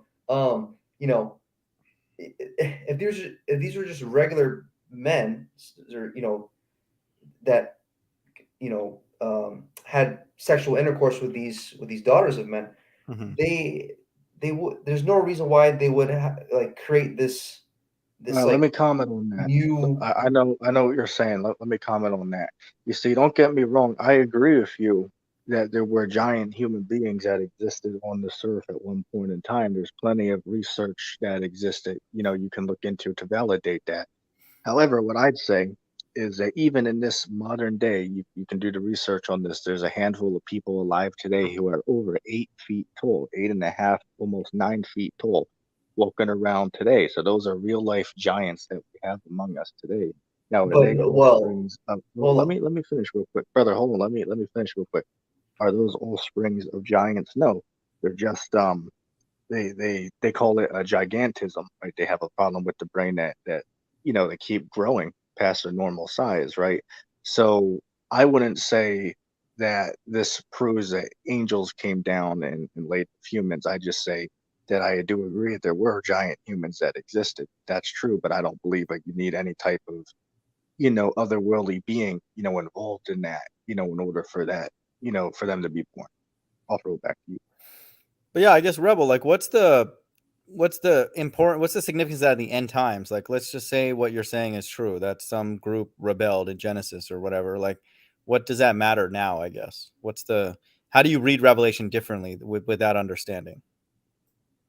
I mean, I was never making that argument. I just Oh, okay. Okay. my original comment was just, I just Fair heard enough. ETT say he doesn't subscribe to like fallen angels as a thing, and I told him that it's literally in the beginning of Genesis chapter 6, and that's what I We'll just believe brought in up. fallen souls, because they fall from the Most High, and then they would be doing things that He doesn't like, for example. And it's probably not just the fact that they were doing the intercourse, because that's just a natural thing, but like, if they're doing evil and then harming one another and doing those kind of things, that would be the main issue. But that's yeah, to say that they're angels then, which is one thing, but then to say that they're doing that against God's wishes, that's the part that would be against the narrative, from the beginning to the end. And then the implication of that might be, and I'm not saying you're doing this, but in Revelation 12:7, people go here often, and there was a war in heaven. Michael and his angels fought against the dragon, and the dragon fought with his angels. So people will use this and be like, oh no, those are the angels, and this, but the Bible just uses like angels to describe souls on God's left and right hand side. So in this case, it'd be God's left hand side angels versus the right hand side. And so that's that's just symbolic language. It's not like they're fighting against God or anything. It's like all the souls have already been decided. This is the left hand side, this is the right hand side, and this battle is something that's going on in the firmament. Like, it's not like a real battle kind of thing. Like, this is stuff in the stars to let us know. And then it's using symbolic language for the time period when God then does this. And verse 9, and the great dragon was cast out, that old serpent called the devil and Satan, which deceiveth the whole world. He was cast out into the earth, and his angels were cast out with him. So they're here on the earth now. They're in bodies deceiving people with the ball earth and white Jesus and Mystery Babylon's the Vatican and yada, yada, yada. So then it says in verse 10, and I heard a loud voice saying in heaven, now is come salvation. So after this time of deception has to come salvation. So that's clearly happened already. Verse 9. Yo, real quick. Yeah, go ahead. Drink this cat in the comments. Drink water is his name. Hey, click that link, man. Hey, mind a go drop a link for that guy in the chat talking about Elon Musk could be the Antichrist. Oh, and why we brought that up, Rebel? You believe in one Antichrist, or what's your view on it? Please tell me you don't, Rebel. Please, man. You're so close, man. Do not go to that full flat Earth kit, man. What do you believe in? I mean, the book of First John or whatever talks about, whoever denies the Son of God is an Antichrist, and that there's many Antichrists, There we right? go. There we go. But we have Mike, who's an Antichrist, so we have at least one. So, and then his wife and his kids. So there's a few Antichrists right there. So, there's plenty of them. So I'm glad to hear that you don't believe that. So going back to the point though, because Rebel, when I read your comment, you said LOL, right? So that must mean that there's a place in the scriptures where Satan did rebel against the Most High. So I'm just asking, and this will be the last time we'll go over it, but I'm just asking, in the 80 books, that's a lot of books to pick from. Could you show me one example in the 80 books where Satan was in rebellion against the Most High? Yeah, it's what I mentioned earlier about in the book of Ezekiel, chapter 28. Could you read it for us? I could, I can. or yeah, Yeah, I'm gonna even go from TMoG there. can, but just my last point on Genesis 6.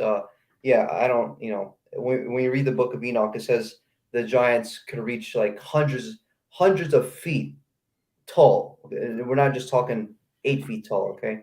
And then when you look into archaeological evidence, we see huge skulls and huge like leg femurs that would fit this kind of thing. And I believe that people making up this concept of dinosaurs actually was to cover up.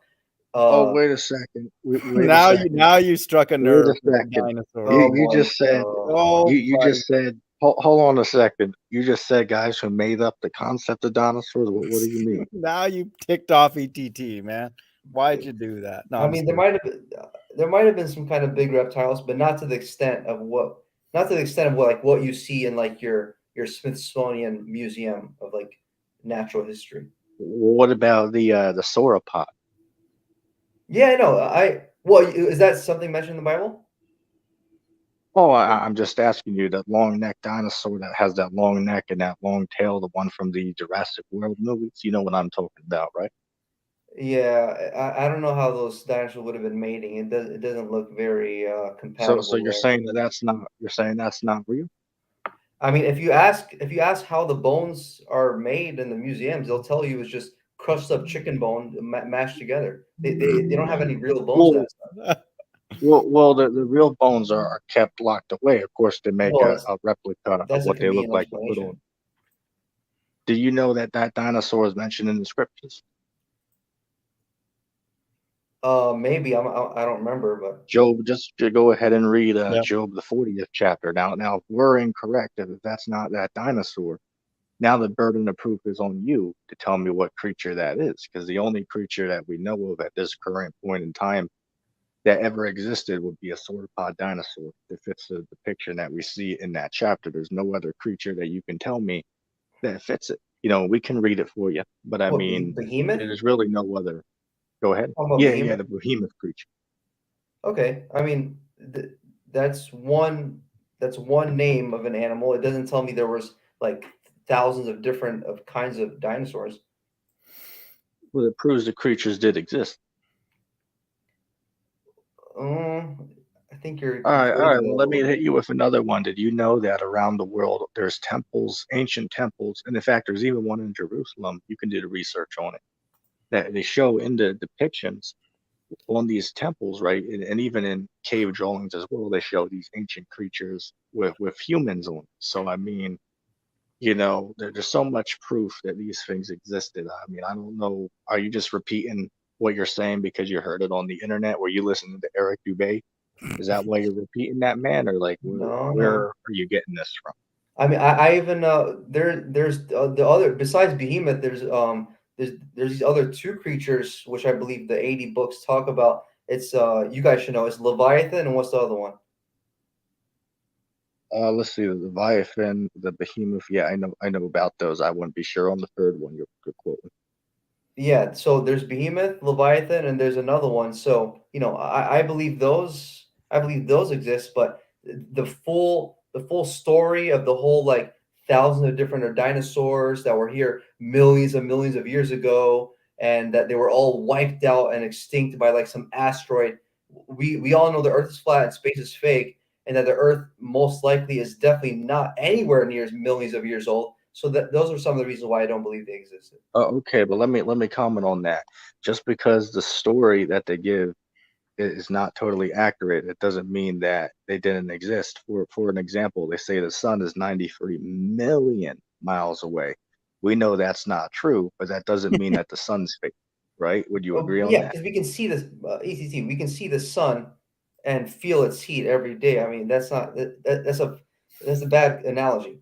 And for the record, So with can Eric you Dubay, he see? wears a dress and is a rapper, so I wouldn't take everything he says seriously. Again, I don't have a position on this like ETT does, but I wouldn't be surprised, that there were creatures like that, and they're still not just above ground, as IDL would say, land ships. Okay, I wouldn't be surprised if there are creatures underwater that we would look at and be like, well, "What the hell is that?"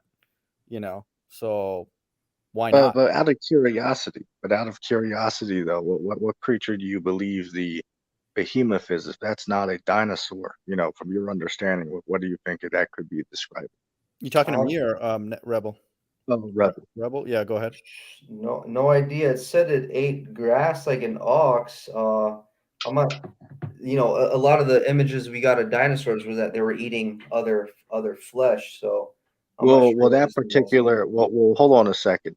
That shows that you might not know what you're talking about, because that particular dinosaur, they're not a meat eater. You can do the research on that in your free time. But that particular dinosaur just eats greens and stuff. All right. So I'm just that saying it one talks about one. It just mentions one name. That doesn't tell me there was a bunch of thousands of other kinds of dinosaurs.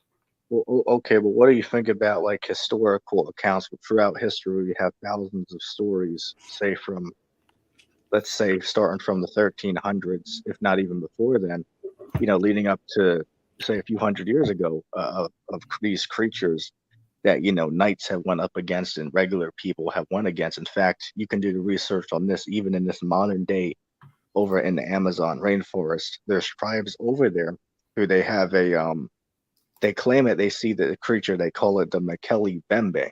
Now they were asked to draw what this creature looked like, and the depiction that these people drew. Remember, these people don't have access to the modern internet we have. They don't have access to books. These are remote tribes in the middle of nowhere.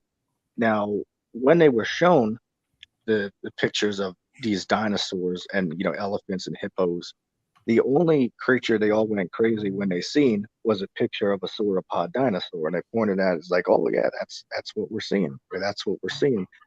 So it's very interesting. You should look into that in your free time. Once again, you can look up on YouTube. It's called the Makeli Bembe is what it's called. So you can come That to your sounds funny, conclusion dude. on it. That just sounds dope, man. That's wild. Right. But the point is, in fact, there's a book written about this creature. You can check it out. It's called I believe the book's called A Living Dinosaur or something like that. Well, I It guess should give ETT, you a why good don't we base for ask it. the person who will know the answer definitively, Perry? Like, why don't you bring that up? Because, like, if you tell him that, he probably has a dinosaur living in his damn house and just show you. So that's a list of questions that we have for our good friend Oh, Perry. wait a second. I got a question real quick. And Rebel, I won't hold you on this for too much, man. I was just intrigued because you brought that up. So you think, I'm not putting this on you, but I'm asking because I've listened to other guys who subscribe to this idea, like Eric Dubay. They basically believe that all of the what's the word I'm looking for? Excavations around the world where they find these skeletal remains and excavate them. He believes that's all fake.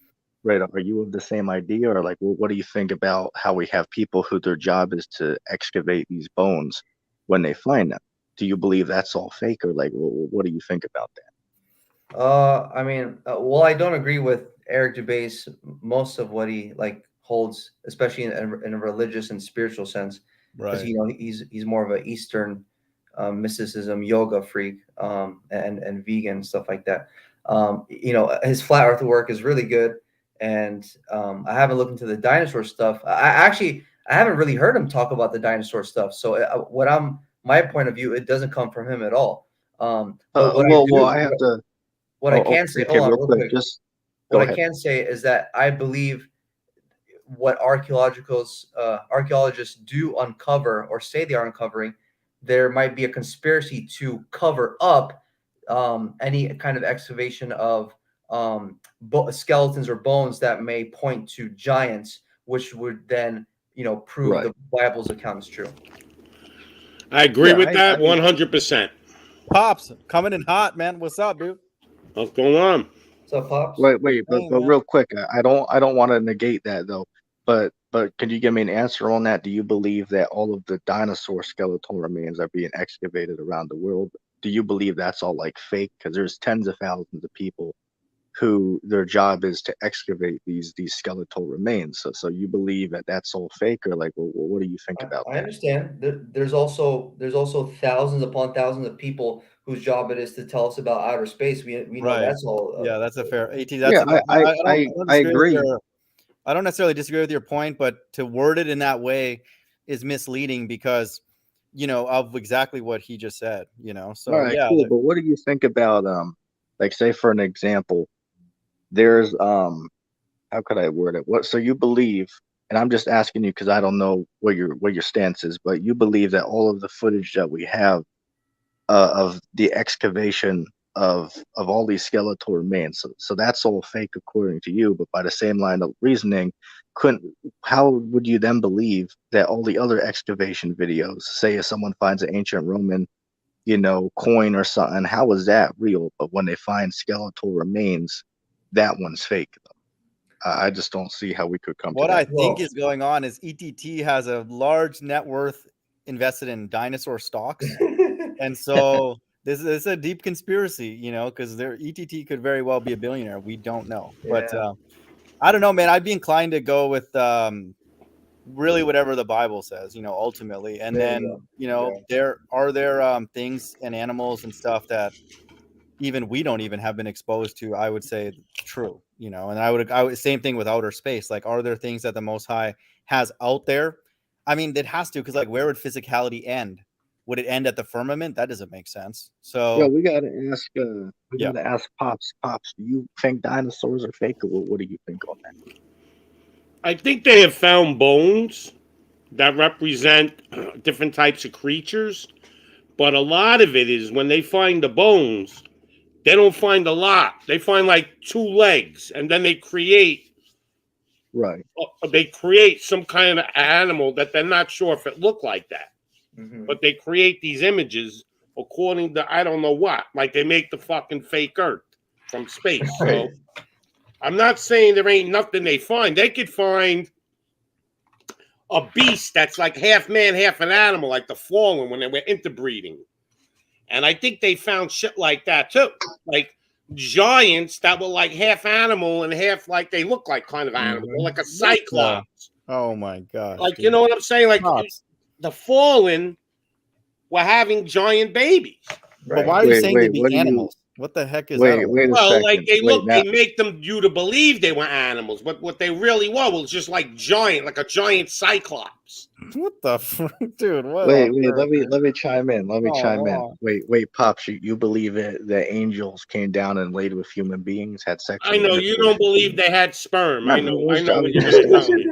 I was just asking your viewpoint, man. I definitely believe that they came down here and they did something because I believe the DNA got corrupted. That's why I believe the Almighty wiped out the planet Mm-hmm. The with big old Noah. flood. The They planet. Let did me ask. something. Let me ask. Let's ask this question, That's Pops. why Do you he's gonna believe? wipe the planet out now because we're Okay. fucking with the DNA. Mm-hmm. That's cool. That's cool. Let me ask this though, Pops. Do you believe that that Satan or the angels can rebel against the Most High, or are you of that belief, or like, what are your viewpoint on that? All right, here's my theory. Just a theory. I believe that there were angels that got tested, and Satan, if you want to call him Lucifer, the light bringer, the Almighty made him. He was like a secret agent. He made him go see if these people, if these angels are good or bad, and so he made him go do his dirty work. Like if let's say you worked for me, right, ET, and I had 20 employees, and Pops, I are said you hiring? I'm just kidding. Go ahead. Go no, ahead. and I said to you, ET, I said I want you to act like you want to steal. Like go make these guys go, hey, I want to steal, okay?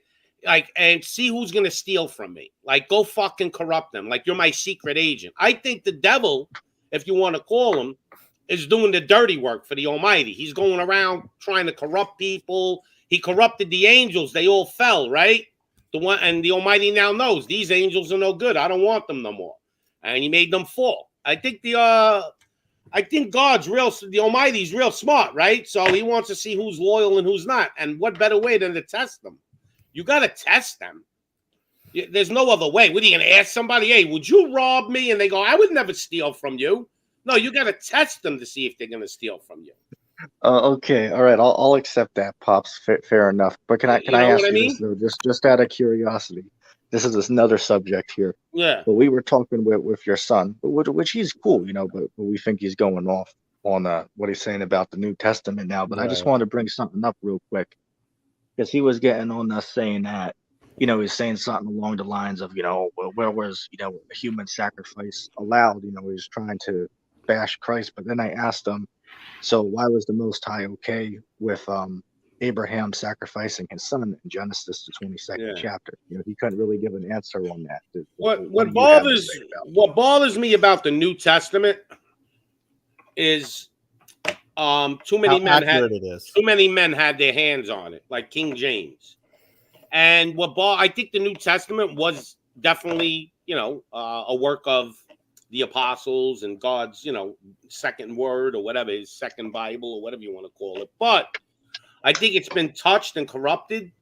As far as Jesus, I just can't understand why he's basically saying everything opposite of the Old Testament. So it's kind of like, did he come here to change the No, book? he didn't say anything opposite. Contradicts it. That's just your opinion. When I read it, the way I understand it now, the way you broke it down to me last time I was on your show, you made a lot more sense to me. Okay. But when I read it, it looks like a lot of contradiction to the Old Testament. We can literally take everything that he says, love your enemies and all that, and find the law and the teaching in the Old Testament. Wait, but I didn't get a as long as it matches up. What was the question again? Because I went off subject. Real quick. Oh yeah, okay, cool. I was asking something about because Mike was getting on us, saying, well, why would the Most High sacrifice Christ? He's not okay with human sacrifice. So then I asked him, well, what about Abraham when he was going to sacrifice his son in Genesis, the 22nd chapter? He couldn't really give us an answer on that. Would you the Almighty would sacrifice his son because he could resurrect him anyway. What does he care? Like, I'm the Almighty. I know I'm going to resurrect him, so that ain't going to bother me. Like, I can't understand my son saying that. Well, that's a different argument. Why would the Almighty God, do it? He did it for a reason. I think here's the thing this is the way Mike kind of wiggles around that one. He's like, well, first of all, that son was not going to get burned, and so Christ wasn't burned because that's the way the sacrifice needs to happen. So those sacrifices that people were burning and all that to like Molech and all those other gods, like God's not down with that type of sacrifice or any of that kind of stuff. So yeah, a sacrifice to an animal that would happen, but again, clearly that's like not part of the narrative, and that burning would be quote unquote spiritual. But the thing is this. Look, I'm a little confused myself after doing even some homework on the issue. But here's the deal. There are plenty of things out there right now that are basically saying this is history and there is no written accounts of Jesus and all this shit, and there's a lot of shit going back and forth right now. I believe the truth will come out, and you can believe what you want. I do believe, I'm kind of leaning more towards the way I always believed, Jesus is the Almighty's son, but you just never know. You never know if the Catholic Church is that evil to create a false, almost like, think about it. Everybody's praying through Jesus. Could you imagine my son is right? You would have to flip your mind. You would have to lose it. I told my son, no way the Almighty God would let somebody act out to be his son and let the devil corrupt people, and that mean exactly. No way the Almighty will let you be tricked in that fashion. Agreed. That's a good point and that's true that a lot of people have been tricked, no doubt, but to have genuine people worldwide, even the disciples, the people that were around him, they were just everyday average fishermen and stuff. They weren't like out to get anybody or anything. So that's the part that anybody has to really understand, is that those words, though they have different accounts and little wording differences here and there, like those people were just everyday average people. Like they were like us. Like if somebody comes to us and deals with us, we ask them questions. We we sup with them. We say, hey, get to know them and all that. They weren't like supernatural in that sense, like at that time before they were given the Spirit. So like they were trying to like find out, who is this guy, like, hey, let's hang out with him. Real quick. Yeah, but real quick. You don't understand. They didn't. The apostles didn't write those. Wait, The apostles didn't write that stuff. They were dictating it to someone. Agreed. Yeah, I agree with that. You Can know, I they chime weren't in real smart quick? enough to be writing Yeah, that well, let's stuff. ETT Can talk I- before he's got to roll. Yeah, go ahead. Just real quick. Yeah, I gotta hop off now. You know, thanks for having me on, man. You know, Yep. I'm gonna listen in, and yeah, I'll see you guys around, man. Yeah, Shalom. Thanks for joining, man. Peace. Oh, and real quick, I got one question though for Pops. Do you still sin? He's sinning right now. Just He's probably messing lighting with up. He's probably rolling up a fatty right now, man. What are you smoking on, Pop? I don't do drugs really. I mean, I'm not into smoking weed, especially I hate weed. It gives me a headache. That's good. That's good. But I do smoke cigarettes, which is the same thing. I mean, in a way, it's sinning. But I was kidding. But here's my thing with my son, and I tell him, I just want to make this quick. if he's right, he's on some super deep, like only God told him. So we'll see. Yeah. You know. Well, there are people that believe what he believes. So are those going to be the few? Are the 144,000 the few? Because basically, let me tell you something. Yeah, fair point. There's probably only 144,000 people that would agree with my son. Yeah, I agree. Fair point. All right. That's a fair point. But here's my logic. No. I do not believe the Almighty God would let us be deceived that way. Like, that is extreme deception. Mo, Yes. that's like next level shit. Yeah. And Agreed. I don't believe the Almighty would allow that. I'd be like, I could see him up there going, listen, I'll let you do this, this, and this, but you ain't going to act like this guy was my son and start a whole new fucking religion. No, I don't think he was going that route. But the thing that throws me off is the Jews and the Muslims both say that Jesus is a prophet. He's not the son of God. And we keep discounting that like it's not true. But how about if he was just a prophet? That could be possible. But the Catholic Church made him into the son of God. So you would pray to him. And it's basically a slap. Because the Almighty did say, I will not share my glory with anyone. But that's the thing. Just so you know, Jesus did not teach people to pray to him. You know, I know. He said it's all my Father and everything. Give my Father the glory. So have people done that, and have people even prayed to Mary and all that? And it's just so hard to really. My son, I told him, Mo, you're barking up a tree that like just people they can't grasp it, man. Even if he was right. Here's the thing. It's kind of like it's hard. The way I view it is that if Christ doesn't return on short order, then he could be right. What if the Messiah never came yet? He's going to come. That also is again, all those things are possible if Christ doesn't return soon. Let's say that those prophecies are a future generation. We got to be humble to be like, hey, maybe we're the intermediate generation. I don't know. Now let's flip this the other way, though. Let's flip it the other way. I've done some homework into. There are biblical detectives. They call them Bible detectives, and these guys are not religious. Yeah, they're just basically they're strict on facts, and they have found all over the world all different scriptures they were talking about the resurrection of Jesus, that they seen him. There's 500 accounts of people actually seeing him come back. So and these are Bible detectives. Like, they find a scroll that has nothing to do with the Bible, but it talks about we seen Jesus, right? So there's a lot of shit, man. Yeah, I mean, I think I want to get back to your original point about how if all this is just a ruse and it's all fake, then that's pretty deep, because then we trying to be just, looking for truth, which Christ says he is the truth, then we would have been deceived, not just me, but like billions of people. So almost everybody. Yeah, literally. If you had to really just say there were going to be 144,000, my son may be he may be in the right track, because I don't think there's more than 144,000 people out there that believe what he believes. Yeah, fair point. It's fair point. So I agree with that. So I mean, could you imagine the Almighty says, "Hey, you're a donkey. I don't want you. I gave you all the evidence. You still believed in the other book. I never told you to read that book and do it." That's the one part that bothers me. Why did the Almighty have to have a second Bible? Basically, he didn't need to update it. Why did he have to? And a third. I mean, like, what's up with the updates? Well, here's the cool thing. I guess time changes. But here's the deal. Like, let's just say we are the ones who fell for the deception, and your son, for example, didn't fall for it, and he's the righteous. Then it is definitely a small group of people, that know it. And so sometimes he comes on here and says, "Oh no, it's only you, or it's only a few, it's the elect and all that." But that's what you just said, that what he's pushing is only a small group of people. So ultimately it proves either way that only a small group of people know the truth and didn't fall for the But deception. how about this now? On top of all that, forget about what. How about when my son's going to be judged? And he told me, my son said, I'll put my soul on this. He's already He said, been judged, but go he ahead. says, I'm going to, if the Almighty judges me, I'm going to basically say, I gave you all the praise because I didn't believe in that book because there was too much evidence not to prove to me, that was your son, because he never once in the Old Testament, not once, did he ever mention he was sending his son here. That's fine. The thing So that, how is the Almighty going to condemn him? Here's the issue. Here's the issue now. Since Jesus did teach the law to its fullness, if you're keeping the law, you will be okay. But now the question is, you better be keeping it, because there's no extra person or somebody to fill in the gap. That's the issue he has.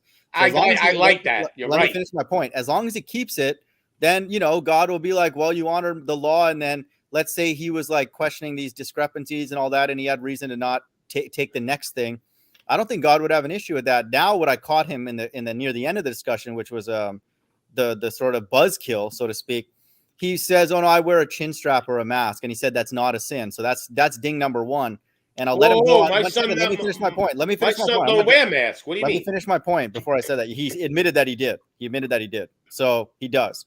And now I'll give him a pass on that because I do that as well to go play golf, and he had to do it to take care of his kids. No worries. But we understand. I'll make some concession for that because I'm doing that too. But it's still a sin.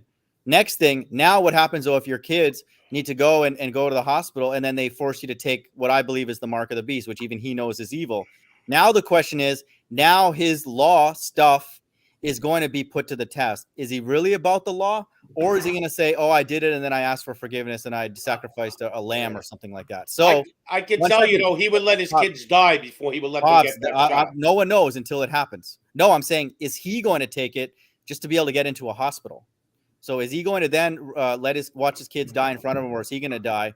That's going to be God will be like, if he just true test. Yeah, and here's the deal. If he does it and says he can be forgiven of it, and God's like, oh, no, wait a minute. Christ said the law and the prophets. So you didn't look at what happened in Revelation, and God will be like, that's your fault. You tried to get righteousness through the law, then you violated the law, and then you thought you can get forgiveness from it, but there was no room for forgiveness for that sin. So yeah, see, you're right in a way. Let me explain how I think you're right in a way. Yeah. There's nothing in the Old Testament that gives people like an out for like sinning, like you're not forgiven. That's it. Where Jesus gives you the out. Yeah, no, like, you can in a way. Like his point is that you can seek forgiveness, and then if you're sincere and genuine, you can. But there are certain sins in the Old Testament, even in the Old Testament, that you die if you do them. So I'm just saying, he just runs the risk of God being like, no, that thing that you just did actually proves that we're not on the same team ever. So you're done now. Okay. And then he'll be like, well, I didn't know. And then God will be like, well, it's in the law. You said that you want the law more than life here on earth. That's what he said before he left. He's like, I'd rather die than do that. And well, God will be like, you said it. So, but then how come you went to your enemies for help and you didn't come to him for healing? Then he would be destroyed. Okay. Right. So I'm just saying that's the risk that everybody takes if they want to go Old Testament. I got respect for that, man. I got respect. Let's say there were hardcore Old Testament people out there, and they were like Mennonites or those kind of people, the Amish. They're all the Old Testament. They live. I respect those people, man. And but here's the point, Pops. They're going to rely on their God. They're not going to go, oh, we got an issue with our kid, we're going to go run to the ambulance. No, they're going to handle that themselves with them or their God. And so, but then if you go out of that safety of the law, this is why Christ had to come, because people were starting to wander away from the law and God's love and protection, and God was their healer, bringing healing. But people started wandering out. Oh, let me go to these nations. Let me go to these nations. And then now all of a sudden you had a mixture of all these different people with all these different philosophies. And then they were going to them for like their healing and all that kind of stuff. Now Christ is reconciling those people back to God. Okay. Well, that's the narrative. Okay. But the Old Testament does have you can repent with your lips to the Almighty. I don't have issue. All I'm saying is that if you do that, God may be able to say, no, that one is death. Okay. And we know the ones that are death. Okay. Oh, I got what you're saying. That's what I'm saying. So I'm not disagreeing that God has provisions. We even read those earlier. If you're not poor, if you're rich or not rich, then you can pay a little bit less to get the forgiveness, no doubt. But now it becomes, well, you're risking it's a risk now. So yeah, well, what you're saying He could is, say so no. He could say no. said- That law I've set and I wrote it in Revelation, and I'm like, no, that one I'm not. It's over now. There's no room for that anymore. And then now he'll be like, right. God will be like, well, too bad. Okay. Now this would make sense to me with Jesus. Like, okay, so he created his son, right? Yeah. And they're separate. I believe they're separate. I don't think Yeah. they're one. They're separate. So he's sitting up there with his father, and he has his own mind too, right? So I think at a point the Almighty wanted to destroy us, and I think he told him, he was a little more sympathetic than the father, and he said, "No, I'll go down there." And this whole thing happened. Like, no, Dad, I'll go down there, and I'll even die for them. But I'm gonna teach them a different. I'm gonna give them a little better way to be forgiven, because the father's so strict. So he kind of came down to like give us a little more leniency, because the Almighty's like tight, man. Yeah. You do it this way or you're done. You can think of it that way, even though that's not true. But that's you not. know That's what I not mean? wrong. Like I'm just trying to put together why would he send his son down here? For the very reason I just said, because I understand. Yeah. But that narrative is not necessarily wrong. But I want you to know those two spirits and souls, they're one to one. They're not like. Not one is not like, let me calm the Most High down because he's having a temper tantrum. It's not like that. But that analogy doesn't. It's a way to think about it, okay? Because that's what happened. Yeah, I'm just trying to think about why. Like another thing I understood at one point. I listened to all different preachers, just to hear what they got to say. Yeah, a lot of them believe that Jesus is the olive branch, right? And you got Israelites and you got Gentiles, and the Israelites automatically, boom, they get the shot. They're in. But the Gentiles didn't have no branch. So he came down here to graft all the Gentiles.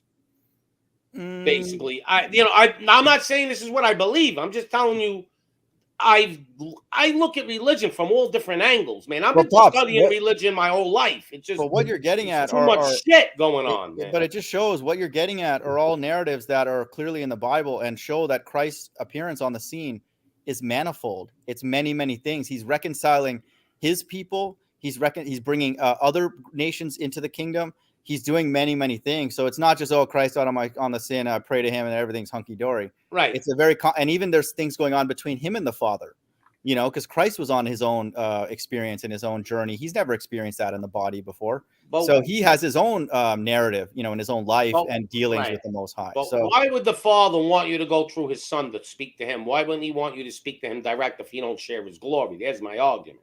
He can do whatever he wants, Pops. No, but he already said, I won't share my glory with anyone. That even means his own son. No, but he didn't. That's where they're one. It's the energy that's inside of him is not foreign to the Most High. It is the Most High. That's why it says the Word was God.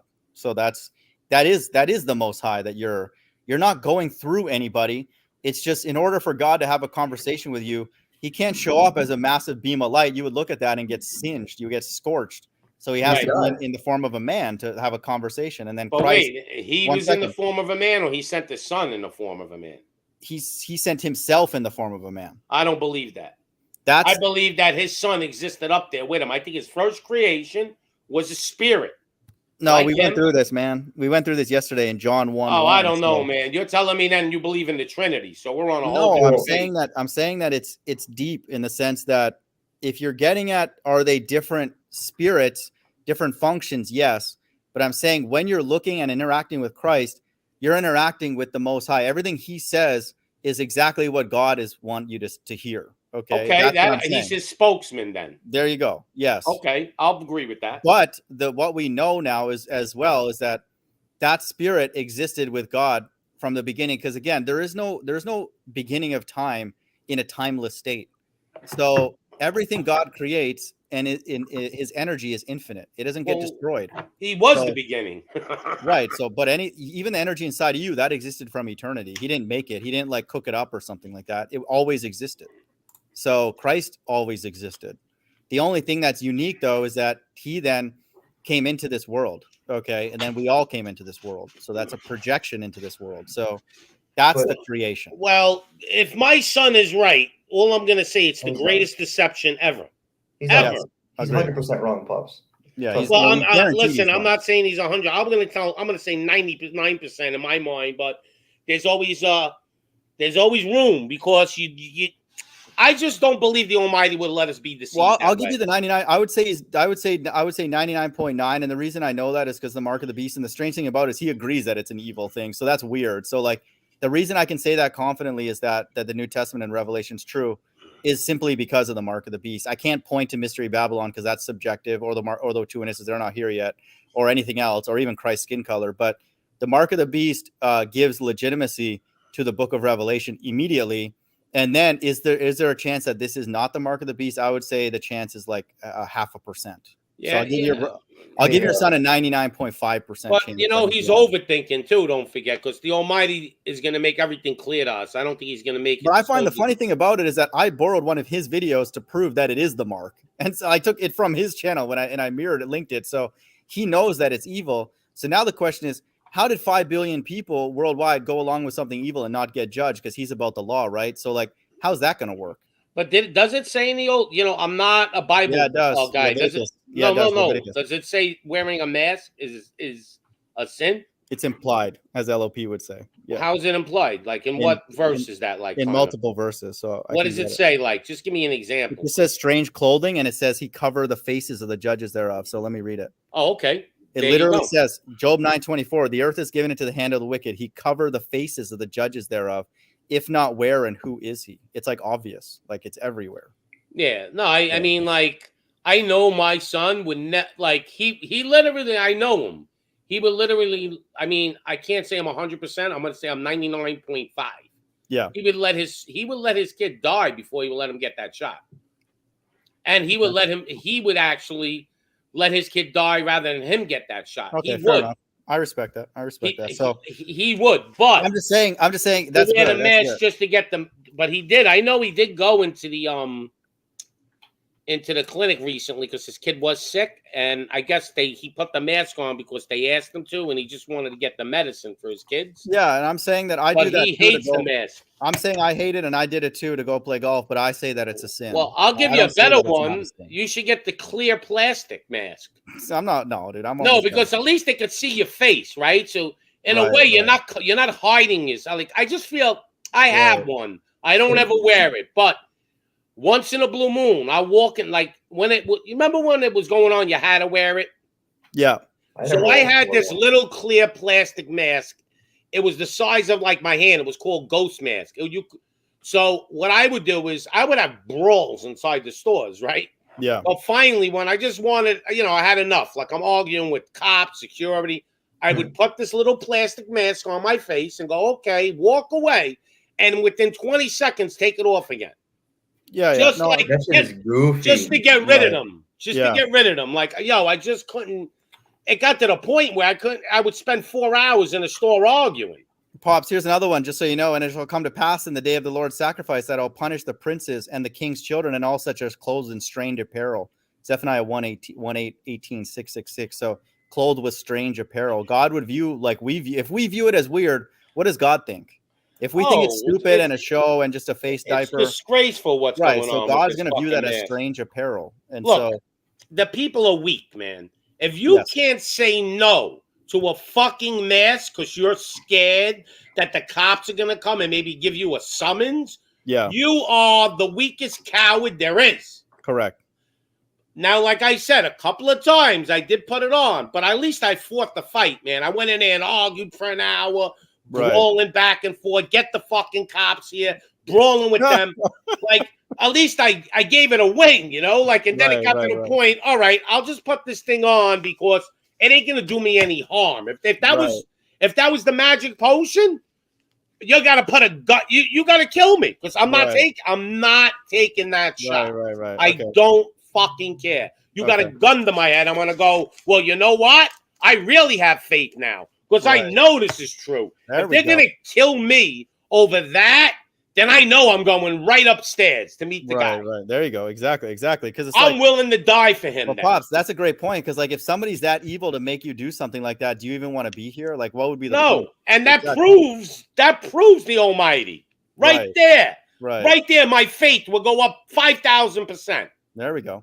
If it ain't there already, you follow me? Like, I'd be 100%. Like, Ha ha! You guys are fucked. I know it's real. Right. That's the way we view it, man. You're preaching, man. So that's the spirit right there. And if your son's on board with that, Oh, he is. I got no hard feelings. Like, we went to back and forth debate. He brought up some valid points against the New Testament, and if it ends up not being true, then I would use those to be like, yeah, well, this mark doesn't look like it's working, and then he brought up these discrepancies. I'll be like, yeah, maybe it's just Old Testament, maybe, okay, and then that would be fine.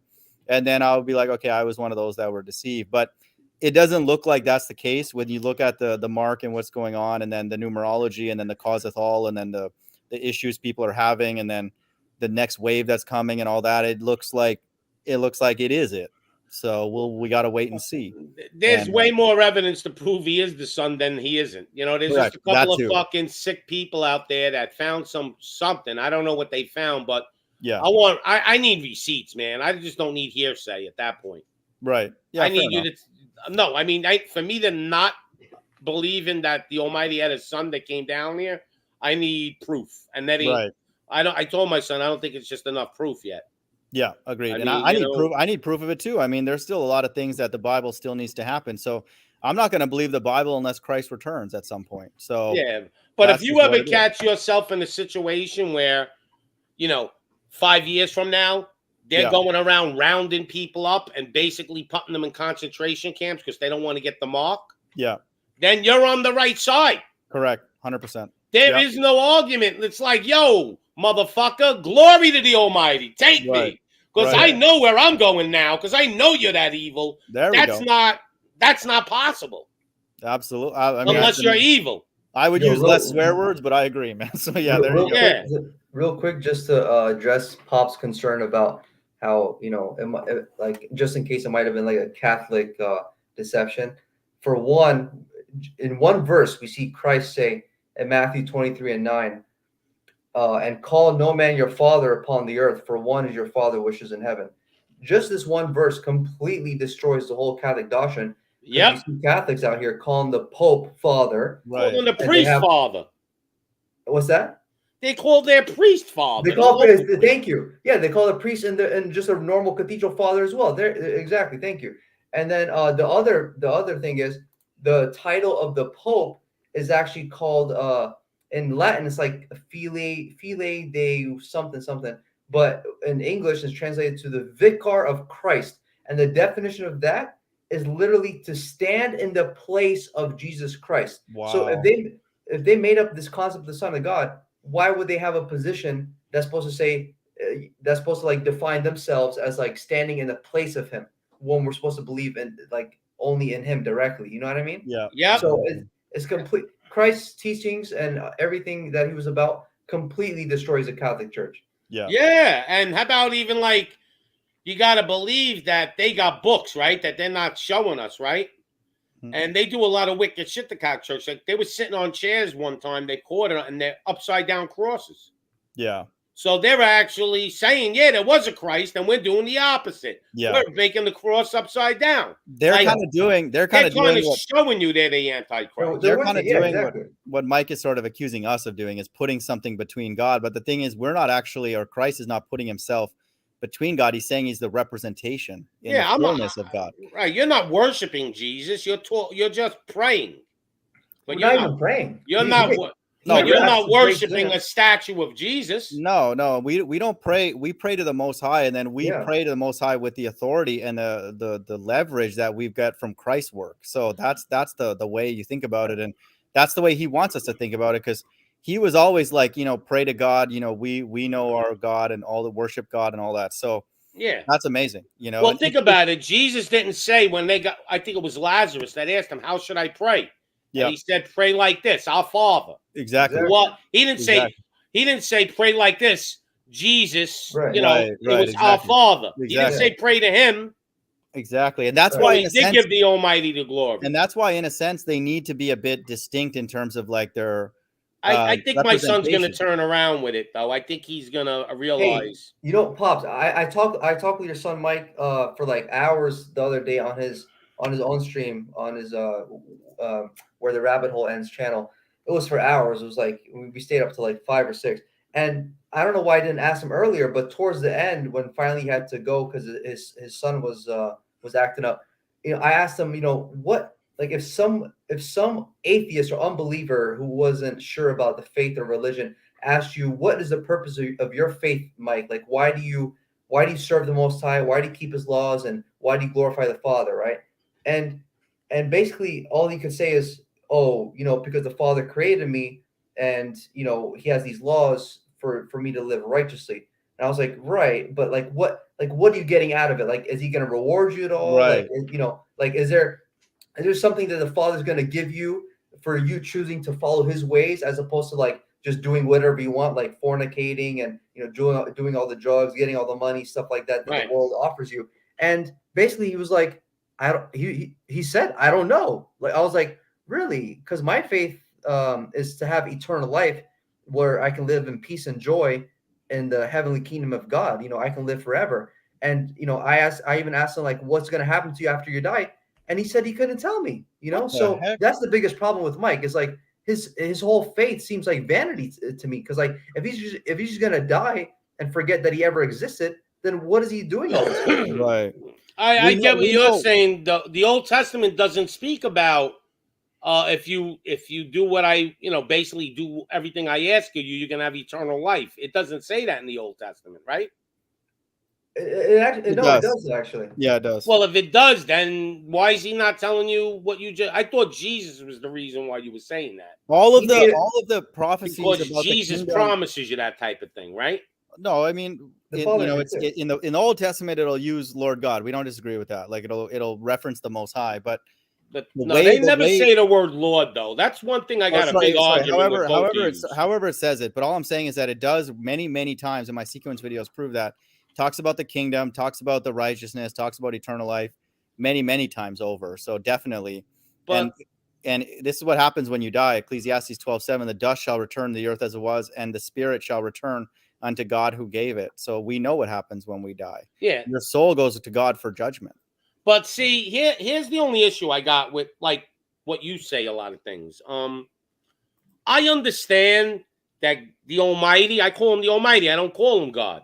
I understand that the Almighty is ever knowing of everything. Like He knows what you mean. Like when you say God, He knows you basically are talking to Him. You're not worshiping a different God. Yeah. He knows your heart.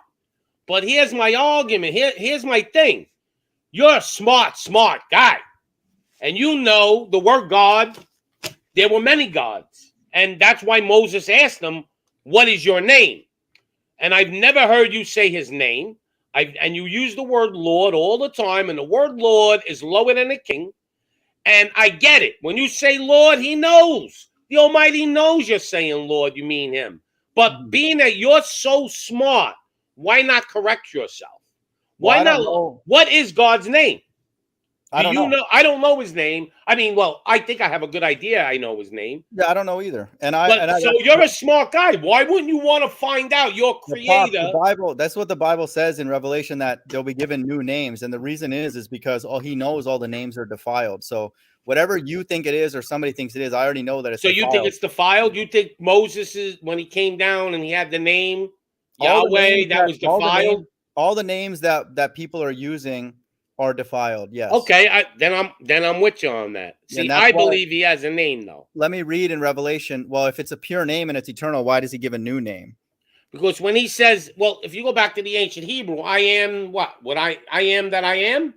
And when you break that down, it comes out there's vowels and it breaks down to a name. I mean, that's basic, simple. No, I'm just saying, just so you know, at least you maybe, think that maybe was you're not corrupted? familiar. No, I'm just saying, just so you know, if you're not familiar, Revelation 3:12, him that overcometh, I'll make a pillar in the temple of my God. This is the elect, and he shall go no more out, and I'll write upon him the name of my God and the name of the city of my God, which is New Jerusalem, which cometh down out of heaven from my God, and I'll write upon him my new name. So his all new name. Okay. He's going to have a new name. The Most High is going to have new names. Christ is going to have a new name, and the elect are going to have a new name. But right now, he don't have a new name. Am I correct? No, not now, because they're all right. Yahushua, Yahuwah, Yeshua. Yeah, so you think that they corrupted it, like Moses came down with his name, but we don't know really what the name was that Moses came down with. Correct. Exactly. Yes, correct. 100%. And if Moses is the two witnesses, he's one of the two witnesses, you can ask him because he's going to be here in America. So yeah. When that happens, woo! Yeah, exactly. I mean, you could literally ask him, and you're going to know by what he knows whether he is from God or not. You can quiz him. You can ask him about the temple and Ezekiel. You can ask him about everything. No, what I'm going to do is I'm going to come visit you, and I'm going to make me and you go visit him so I could. Yeah, if I'm here, I'll go visit with you. Yeah, sure. Yeah, that's why I'd be like, listen, ask him this one because you'll know how to break it down better than me. That's the cool thing about people like that. You will not be able to stump them because in that moment, God's going to tell them what to say. So you can ask them the hardest question. They'll be honest and say, that's not for me to know. But the other things related to the temple and the name and all that, and what was all this? What if you go up to him and you said, "I'm just saying, I'm gonna make a little joke out of it," but and what if you go up to him and go, "Is there life after this?" He goes, "Nope." I'm gonna look for I'm gonna pull out my list of every demon I can't stand and go take care of business. Yeah, I mean that's a Satanist, 100%. That's a low level thing. But if you ask him, no, I'm making a joke though. No, but it's a fair point. Like if you ask him things that are contrary to the Bible, you know that's not from God. Then yeah, of course. If he does, if he says something that's gonna look, there's gonna be, I think somebody's gonna come down and say they're the Messiah, but it's not gonna be the Messiah. It's gonna be the Antichrist in disguise. One of the Antichrist, or whatever. Yo, like real quick, and Antichrist. In the Old Testament, you can see all throughout Scripture. Even in the Old Testament, that the Father does give the Israelites a promise of eternal life, and they understood it as such. Like if you go back to Deuteronomy 30:19, I brought this out to Mike the other day. And this is Moses speaking to the children of Israel. He says, I call heaven and earth to record this day against you, that I have set before you life and death, blessing and cursing. Therefore, choose life, that both thou and thy seed may live. See, when you read this just as a face value, and you don't have proper interpretation, like Mike couldn't really explain to me when I asked him about this, it just says life, right? It doesn't say eternal life, right? And he says, therefore, choose life, right? So, but when you take this into context with other scripture, like Isaiah, where is it? Isaiah 26:19, it says, but your dead will live, their bodies will rise. You who dwell in the dust, wake up and shout for joy. And then one of the most like clearest, distinct ones that like say it outright is found in the book of Daniel, chapter 12. And at that time shall Michael stand up, the great prince, which standeth for the children of thy people, and there shall be a time of trouble. Blah blah blah. And at that time, thy people shall be delivered, everyone that shall be found written in the book. And we see this found in Revelation. And many of them that sleep. Here we go. This is the key verse here, verse 2. And many of them that sleep in the dust of the earth shall awake, some to everlasting life. You see, and some to shame and everlasting contempt. And they that be wise shall shine as the brightness of the firmament, and they that turn many to righteousness as the stars forever and ever. So there you go. Let me ask you guys a question. So whoever wants to answer it, doesn't really matter. Or you both can answer it. But wait, Rebel, let's wrap up that point. What was your point? Wrap it up first. Summarize that. I like that verse, but what was the deal? The everlasting life? I was just pointing out to Pops that clearly, even without Christ's appearance on the scene. Go ahead. The gospel of the New Testament, where he says I am the life and the resurrection. Right. And he even says at one point, this is eternal life, that you may know my Father, and the one who sent. Right. Christ. Even without that, you can see in the Old Testament there is a promise of having eternal life. That's distinctly said here in Daniel 12. Agreed. That life is Christ came and defined what that life is, and then so people are like, well, what do you mean? Is life, another incarnation, is another life with like wife and kids and all that. So when Christ came on the scene, he's talking about living water. He's talking about I'm the bread of life, and he further defines, gave us clues as to what that is, and then he gave us clues as to the kingdom. He said the kingdom's here among you. So he's leaving clues here and there. He's not going to say this day, this is going to happen. You're going to get this and all that. So he's leaving clues. He's saying the kingdom is a collection of souls. And that's amazing. Well, let me ask you this question, though, because this is kind of where, when do you believe Jesus was created? Do you believe he was created like in the heavens as spiritually, or was he just created when he came down? When do you believe he was created? What do you mean? Colossians 1:14, I think, gives us our answer, right? It says he was the firstborn of all creation. All right, so you believe he was the firstborn of all creation. Am I Yep. right? Okay, how about you? No, but what do you mean? When was he created? We're talking about a timeless state. So everything outside of the body is eternal. So was he created before he even came down in humanly flesh? How's that for a question? Yeah. So were you. Yes. All right. Okay. So he was created. Yeah, you before were created. He came down in humanly flesh. You were He was created. begun. He was begun. All right. Well, here's my follow up on the question. Yeah. So if he was created before he came down, why is it there's not one mention in the Old Testament that he has a son and he's going to send them? Why? Because the way the Most High works is that I can say he gave multiple prophecies of sending this Messiah who's also known as the Son of Man or the Son of the Most High.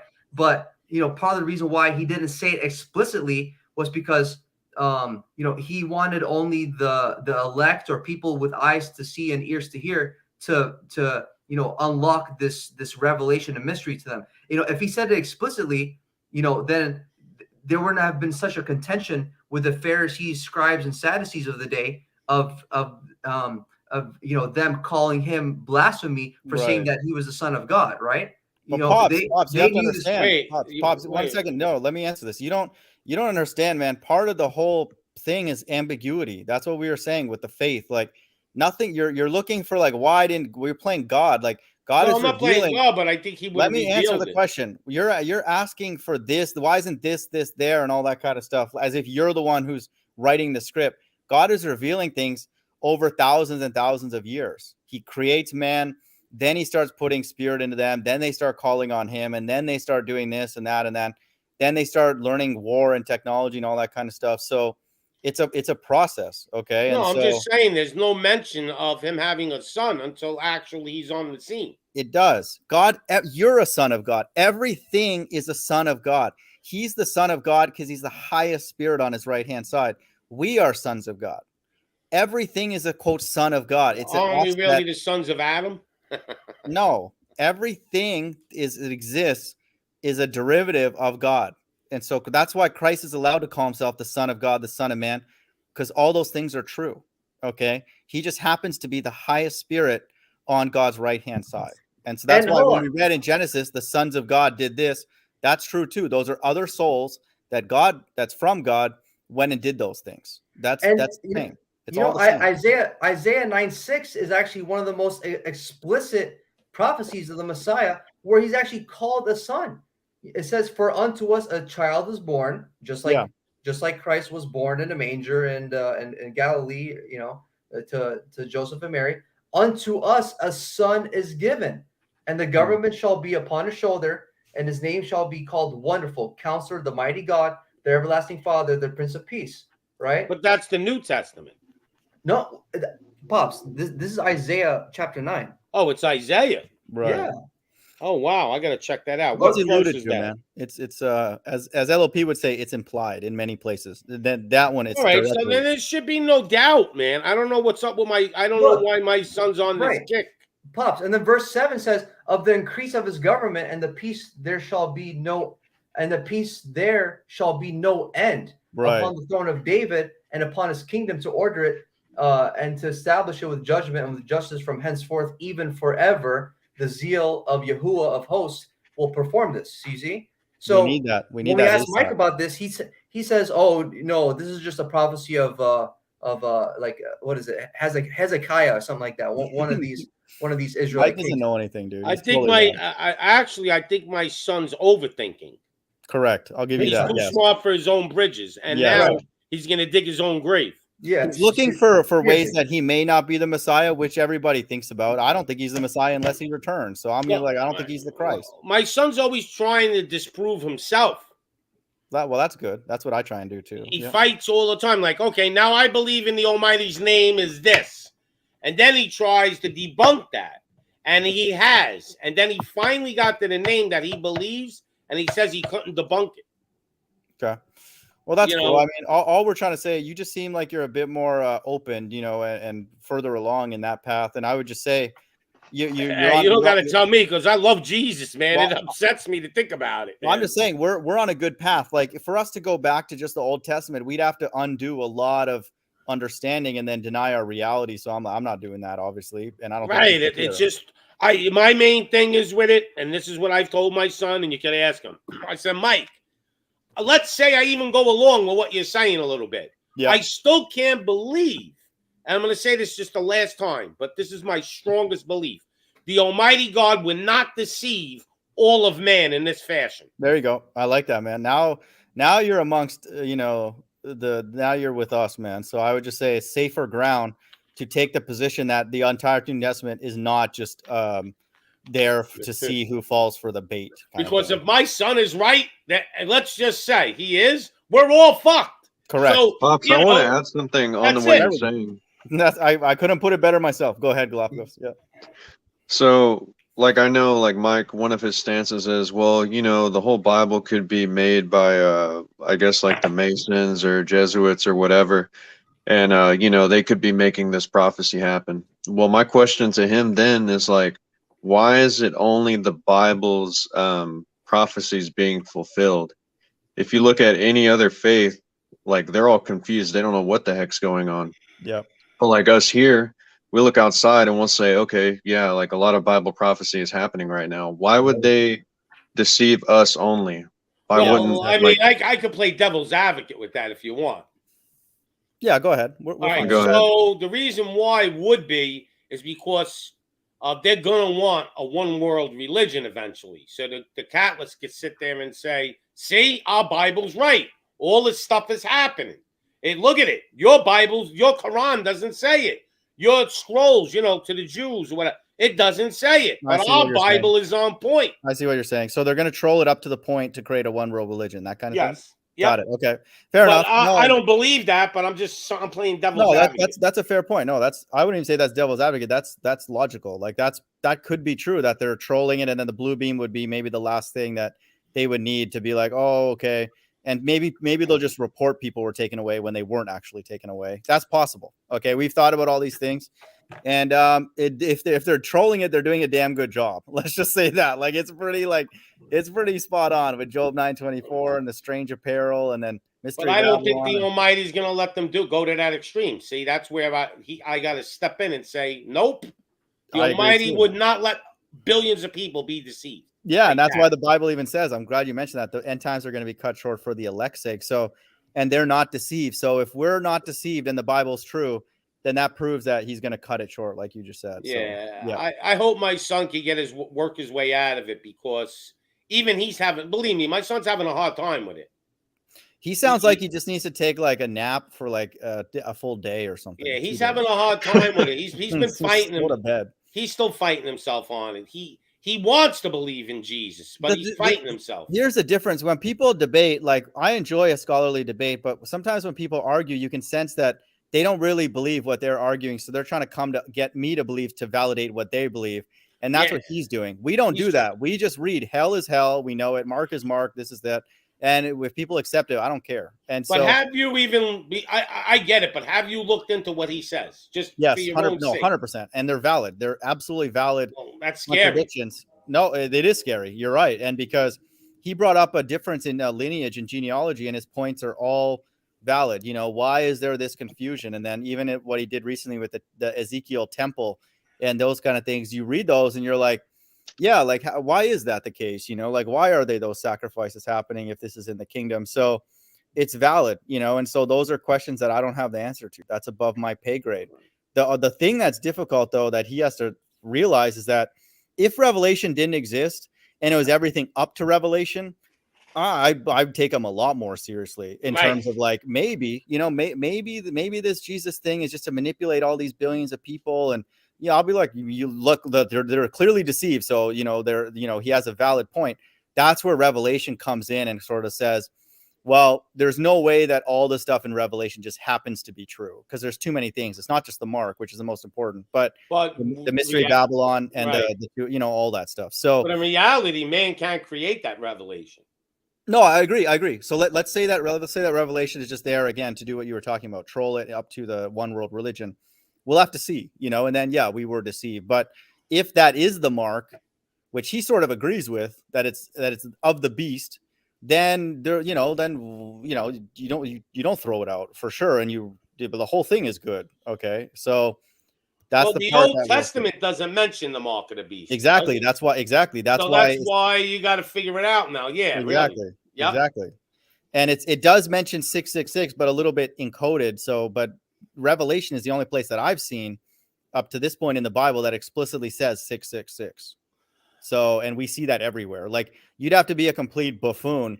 Steph Curry has 666 on his golf cart and his hat. Literally 666. I mean, come on. Curry, really? Yeah, the basketball player. And after they make a three, they'll throw up 666. So everybody Google Steph Curry's logo for his wow, I didn't know that, man. I mean, they're not even. That's just one. They're example. not even hiding it anymore. No. That's the scary. Give me a break. When you outright just come out and say I worship Satan in the open, right? Exactly. We're in a really fucked up time. There we go. Agreed.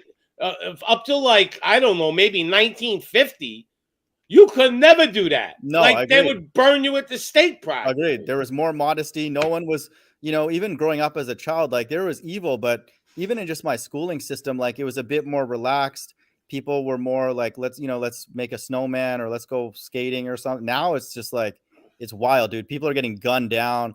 I just saw another video of a golfer saying he got his club stolen right from the parking lot, right in broad daylight. And then they literally tracked the guy because he was wearing his ear pods to the gym, and they went and arrested him.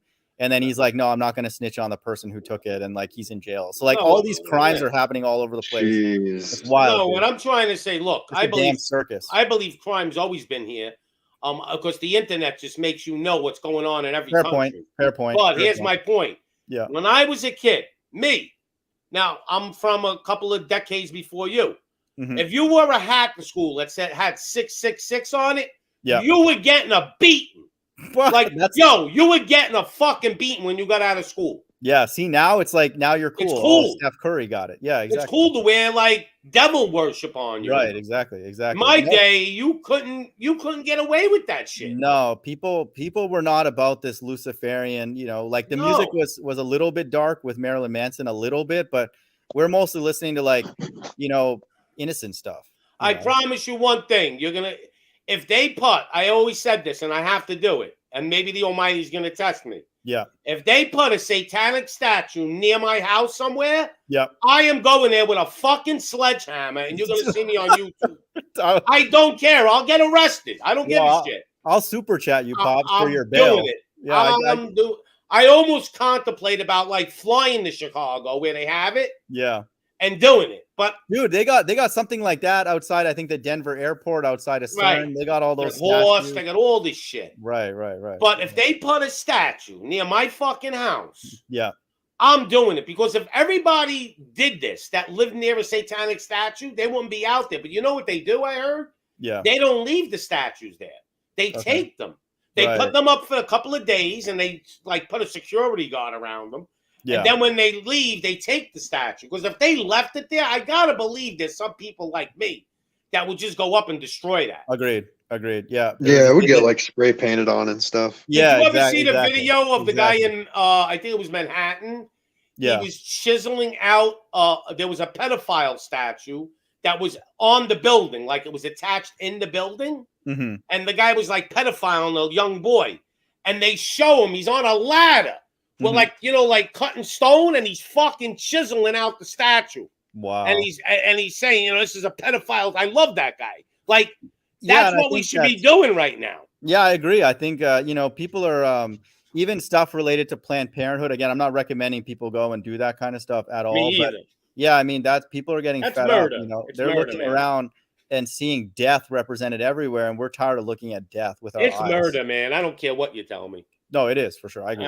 The Almighty is not gonna. He's not gonna be cool with that. 100%. Now they're getting it to the point they're saying even after the baby's born, Exactly. They want to be able to terminate it. Is that insanity? That's basically playing God. If people are like, "Oh no, this world is okay," and no, it's like that's literally playing God because you want to decide what comes into this world and doesn't. So that's what TMoG, tell me, if me and you were still having a conversation 10 years from now, what are you going to do? We're going to be talking about golf or like women or something. Anything. I don't care, dude. I'm not going to be. Again, I won't disrespect religious people because I think they're allowed to have their hope for as long as I had mine. So I wouldn't go and attack them, but I would let them know in the Bible. Then I would use a lot of things that Mike would talk about too, and just be like, hey, there's all these, there's reasons to believe that your God is not going to return. You got to try and do the best you can here, kind of thing. Yeah, because if this shit don't go down now, this revelation don't go down within the next 10 years or even 5, then the book's lying. 100%. 100%. Because this shit's got to go down. I see it with my own eyes. Yep, agreed. And that's the cool thing about it, man. We're going to see it relatively soon. And that's the thing. It's like we're in America and it's still somewhat okay, but the world is literally crumbling before our very eyes. Literally. Oh, yeah. Okay. I mean. Yeah, like you're probably slowly seeing like the grocery stores shelves get a little bit low, but if you just look online, you'll hear farmers saying, hey, the government was paying us a year ago to destroy our own crops for some reason. We don't know why. Yeah. And now they're saying, they can't grow anything because of all the, not only the weather, but they're saying all these shortages or sanctions from other countries. They can't get the supplies that they need. So now they're saying, 23 rolls around. It's going to, look really rough. They're not going to have any food for us, basically. This is the year. If you add it up, 222 is a 6, right? So there you go. There are guys claiming. Listen to this. I talk about this on my show all the time. There are guys that are coming out on TV and they're being interviewed. They deliver the fertilizer to the farms. Yeah. And the owners of these companies, of the fertilizer companies, are saying that I was told not to deliver the fertilizer.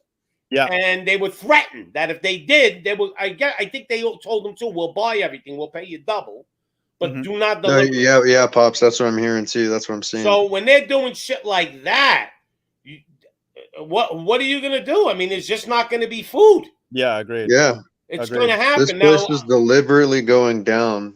I think America though is still going to have a little bit of food. Yeah, agreed. I think we're going to be very limited to what we could eat and what we could buy. Because, Pops, if they starve us out, who's going to buy stuff? So the whole economy will just tank. So but I think like Africa is done. The whole Oh, yeah, they are. They're done. They're going to wipe them. They're wiping them out.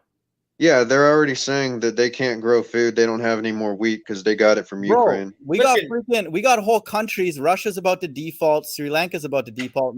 Nepal's about to default.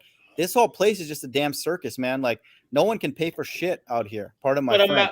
But Africa, millions of people are dying like every day in Africa. Correct. They're hiding it. They're hiding it, man. Yeah. Now, Russia, they're going to have food famine, but their country's strong enough to at least feed their people up to a point. They're not going to be like Africa's in the worst situation right now.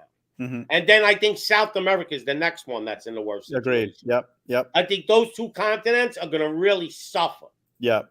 And I think Mexico is going to suffer a lot soon. And imagine Mexico if things start getting even more loose because they're run by a lot of drug situations. So like our government hides their drug activity. Mexico, it's all out in the open. So that's going to be a damn free for all, man. So the only thing the poor countries have that we don't is like the Dominican Republic. There's a lot of poor people that live up in like the mountains and stuff, and they just eat off the land, coconuts and mangoes and yucca. I wish that was me. Yeah. Now, the only way to get to those people, they're going to have to poison the land itself.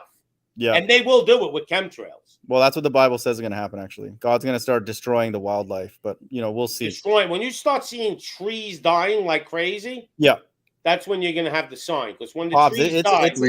It's about to get really real, okay? Yeah, it's really going to get real. That's the thing, Pops, too, is like, if you just go outside and look up, they'll tell you on the news, climate change, we're killing the planet. Meanwhile, you go outside, you look up, you'll see them spraying like day in, day out, every single day, and then you'll notice, the weather getting worse, it getting hotter outside. Yeah, I did a show on that. Here's the thing. They're actually killing the planet, and they're blaming us. This is what they do. Correct. They always, like the Democrats, or blame the food shortage on Putin. Yeah. You understand? Everything is Putin, Putin, Putin, Putin, Right. Putin. They're blaming us, but they're really causing the climate change. Agreed. There is climate change, but they're causing it with all these fucking chemtrails and all the shit they're throwing up with the metals. Let me read the verse. They're blocking the sun. Correct. Revelation 11:18. And the nations were angry, and thy wrath is come, and the time of the dead, and they should be judged. And thou should give us reward unto the servants, thy prophets, and to the saints, and them that fear thy name, small and great. And listen to this, and should destroy them which destroy the earth. So they're destroying the earth. We're not the ones. We're not about destroying our neighbor and like, you know, all that kind of stuff. Like, we don't want those things for people, man. We don't want our kids breathing dirty air and getting whatever the hell they're getting yabbed Right. and all that. Hell no. Like, automobiles are not destroying the earth. It's everything that they're doing on top of the automobiles. Yeah. Yeah. You And know, it's crazy. here's the deal. Even with like, I'm glad you brought that up, man, with this like lockdown stuff, right? Do you really need to be in the office 5 days a week for 8 hours and all that? This BS that's going on right now, you should be in the office maybe 1 or 2 days a week. And then it should have been work from home from the beginning. Instead, you got cars driving everywhere, people getting accidents, drunk driving, all that. Everybody's moving around. They don't know what the hell is going on. So these companies don't care about you or your quality of life. Do you really need to be in the office for 40, 50, 60 hours a week? No, we've proven that in the last 2 years. So that whole thing is totally evil. And then now the gas prices go up just coincidentally when everybody's going back to work. And you think they give a flying flip? No, they're going to be like, still come to the office. Who cares? No, they're going to starve us, though, to a point. I mean, there's no doubt. That's how you gain control. That's what Stalin, that's in the playbook already. Yeah, starve the people. You know, it's a sin what they're doing, man. 100%. You know, how they getting away with it? You know, America, the only thing that saves us just a little bit is there are some resilient farmers out there that are like, no, fuck you. Yeah. But there's not too many of them left. Yeah. Yeah, agreed. And it's hard to say that now because maybe they control, maybe they have loans on your tractor, maybe they have loans on your devices. So it's hard to be able to just go against them when you need those. You know, well, maybe they just come pay you a visit. Listen, let's not put this into play because believe me, they do this stuff. They come to your house, the CIA, and they knock on your door and they give you an ultimatum. Mm-hmm. And they do it. Believe me, they do it, man. They come and it's you and your family will be wiped off this planet if you don't fucking obey us. Basically. Right.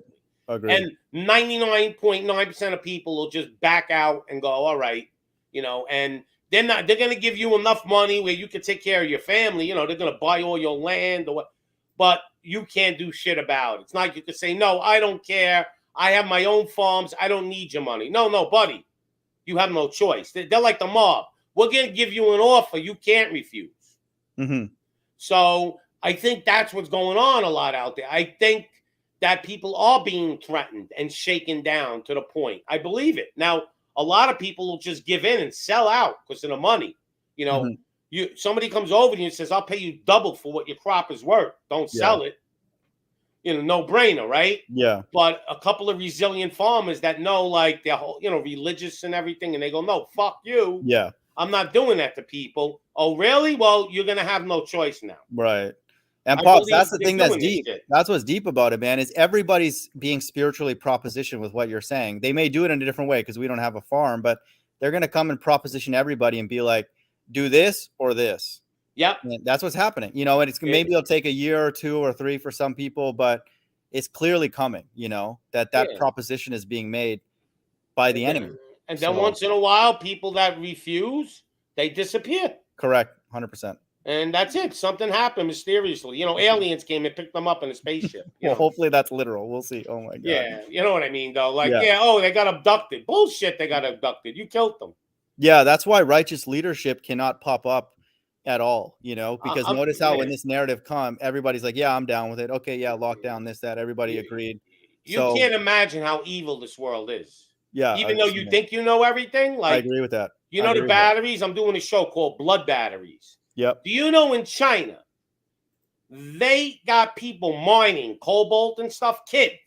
Yep. And when they fall or they get hurt or people die of lung disease from doing this shit, they kill them and bury them. Yep. They don't tell nobody. Right, and they even tell their families. They say they bribe their families. I think it's a combination.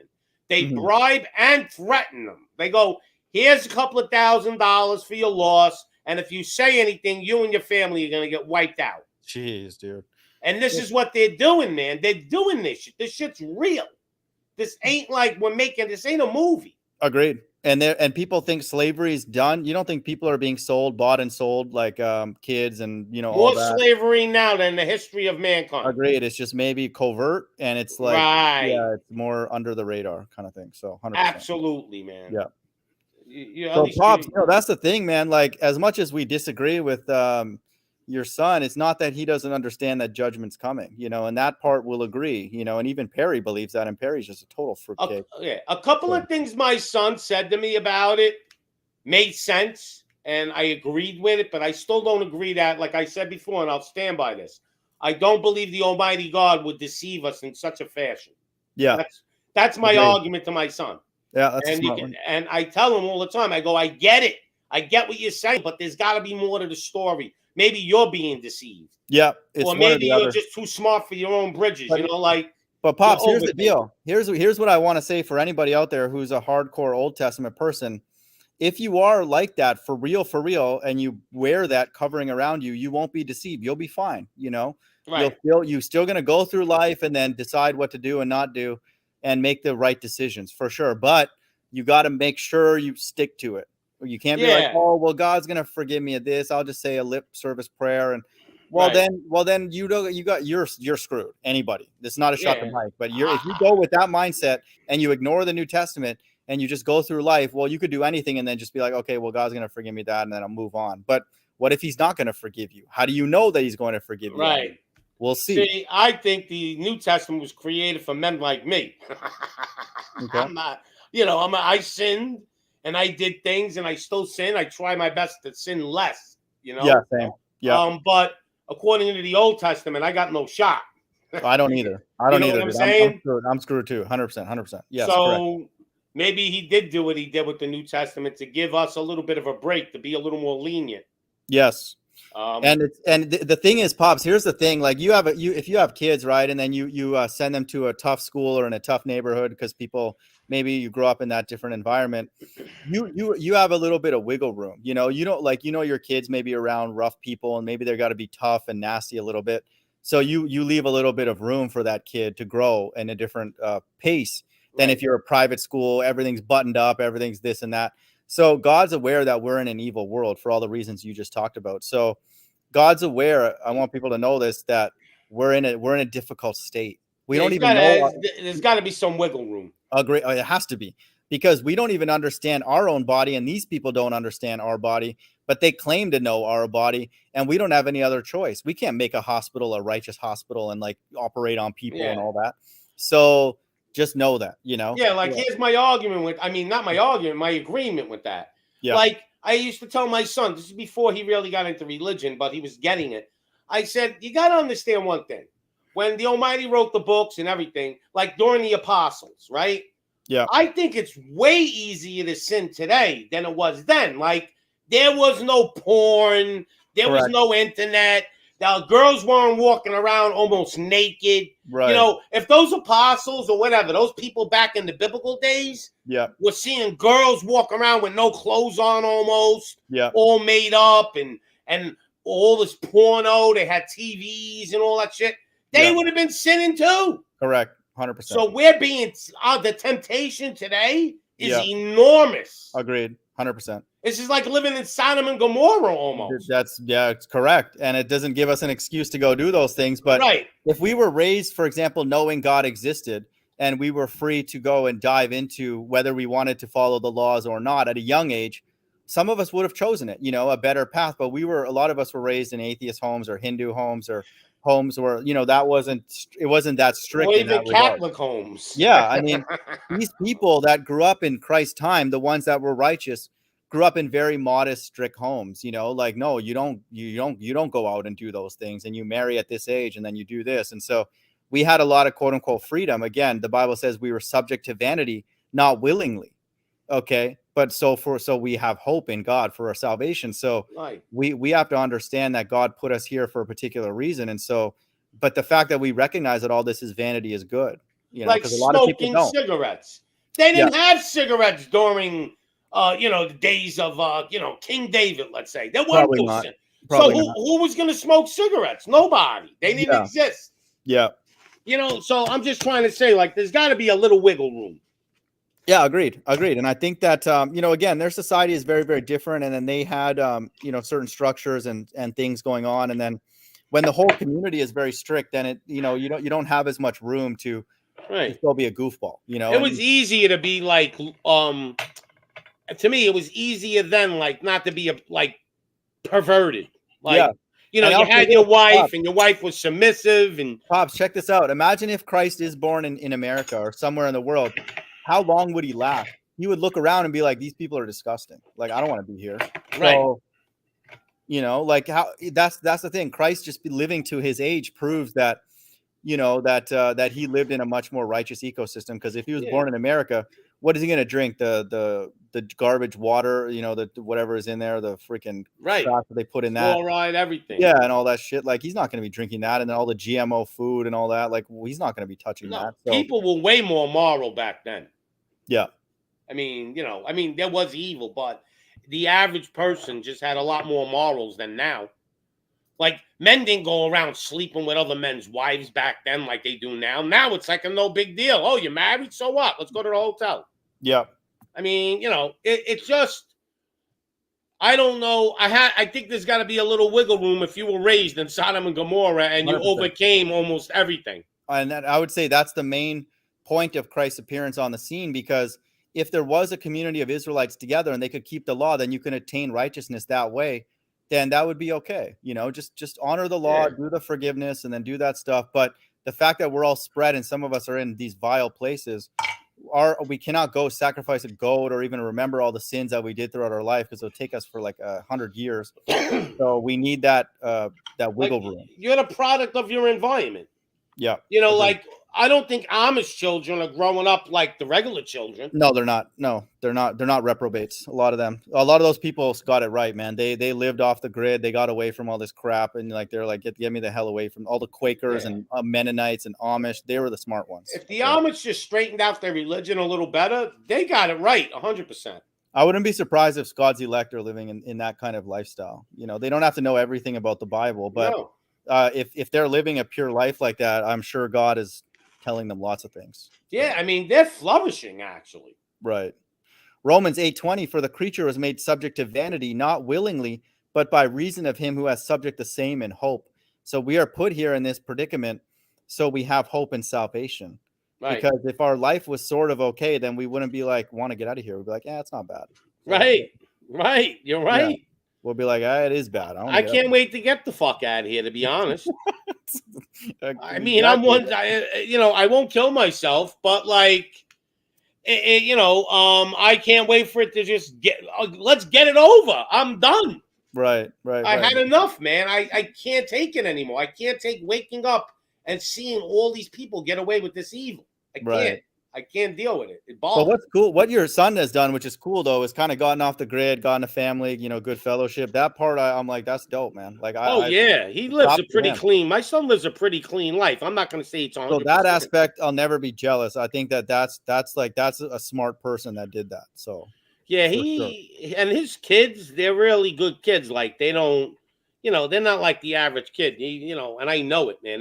They just, you could see it in them. They got it. Yeah, they're different. They got a majority of the kids now, they're like the parents. They boss the parents around. Like, hey, dad, this. It's like, if I did that growing up, my dad would be like, not my grandkids. He'd give me a look and I would just shut up. Like, that's my grandkids know better. Right. But I even see that with my nieces and nephews. They act like they run the place. Sometimes I have to argue with them. I have to tell them, like, look, stop. Okay. And they're like, why is he mean like that? And I'll be like, well, just shut up. Don't do stuff. They would boss my dad around. Like, be like, why don't you do this and that? I'm like, if we said that growing up, like, we would be destroyed. Like, my grandchildren, when adults are talking in the house, they're really not allowed to talk. Right.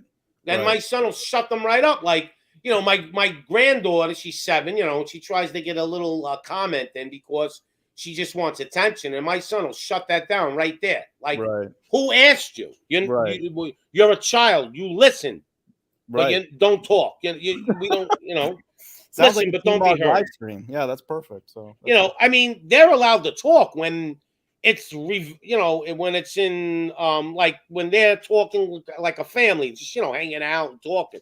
But when adults are having a serious conversation about something, they're basically they're listening, but don't open your mouth. You have no opinion. Like you're a child. Like your opinion doesn't matter in this conversation. Yeah, just learn and listen. Just relax. Right. Like we were more like in line. My dad didn't have to hit us; he just had to look at us. Yeah, my dad too. We just stopped. Like we knew. I remember as a kid, one time I stole some candy from an AMP, like a grocery store, and I was worried on the way home. Like it was maybe 10 cents, 15 cents, and I knew I was about to get roasted. And just the drive home, when nothing was said, I already knew that was it. And then my dad just knew that was enough. Like he's already horrified, so they didn't have to say anything after that. I remember my mother one time. I said the F word, right? And I was young. I was like 8, 9. I heard my parents, and I slipped out and said it. Yep. I'll never forget. First thing my mother did was put soap. Literally put soap in my mouth, and stuck a soap bar in my mouth. Right. Right. So now I'm spitting up soap. Right. Then she said, "Wait till your father gets home." Right. Yo, I went upstairs and locked myself in the bathroom. Right. Not to get, because I just knew I was getting my ass kicked. Like that fear. Was what kept me straight. Correct. Yeah. And that's the way it's supposed to be. But Pops, that's the crazy thing. These people that run this world, they don't even have an ounce of that. They just do whatever they want, this and that, do this, do that. They don't have the fear of God, and so they're about to get hurt. Yo, we got Flat Earth Boxer in the chat, man. Click that link, young Moses. Yeah, you're welcome, man. We're just complaining about the world, man. So children are supposed to love their parents, but also they have to fear their parents. Agreed, 100%. And that's hand in hand. And that keeps the ecosystem safe, so you don't bring any evil to the family. You don't want to harm people. You don't want to bring drug addicts to your house and this and that. So it's for the whole group. So it's important, man. I think that kids still, and this is why I would never be a good parent, and I'm glad never was a parent, Dad. Like I wouldn't know how to balance that line, because you still have to give them room to make mistakes. You can't just maybe in the next life you will be a parent though. I know I would be the world's worst parent, because I would be the way I am on these hangouts and just be like, shut up, don't talk to me. Yeah, but you're going to be in a different world, so it'll be different. Dude, same, man, because I'm like 24, so I didn't get to go through any of that. Yeah. I look at people who bring their kids to the golf course, and I'm like, that can't be fun for you. It cannot. I'm going to tell you the truth. On the golf course. Children are overrated. It's not for me, man. It's overrated. Yeah. Believe me, my son put me through hell. So he puts us through hell, man. He puts us through hell when he clicks that link, man. But put me through hell and back. Yeah. So still doing it. Yeah. Exactly. Yeah. Oh, it never ends. And you know what I hate the most about children today? Now, my son a little bit did it, but most kids today, it's like major. They blame their parents for their fuck ups. Agreed. Yeah. Agreed.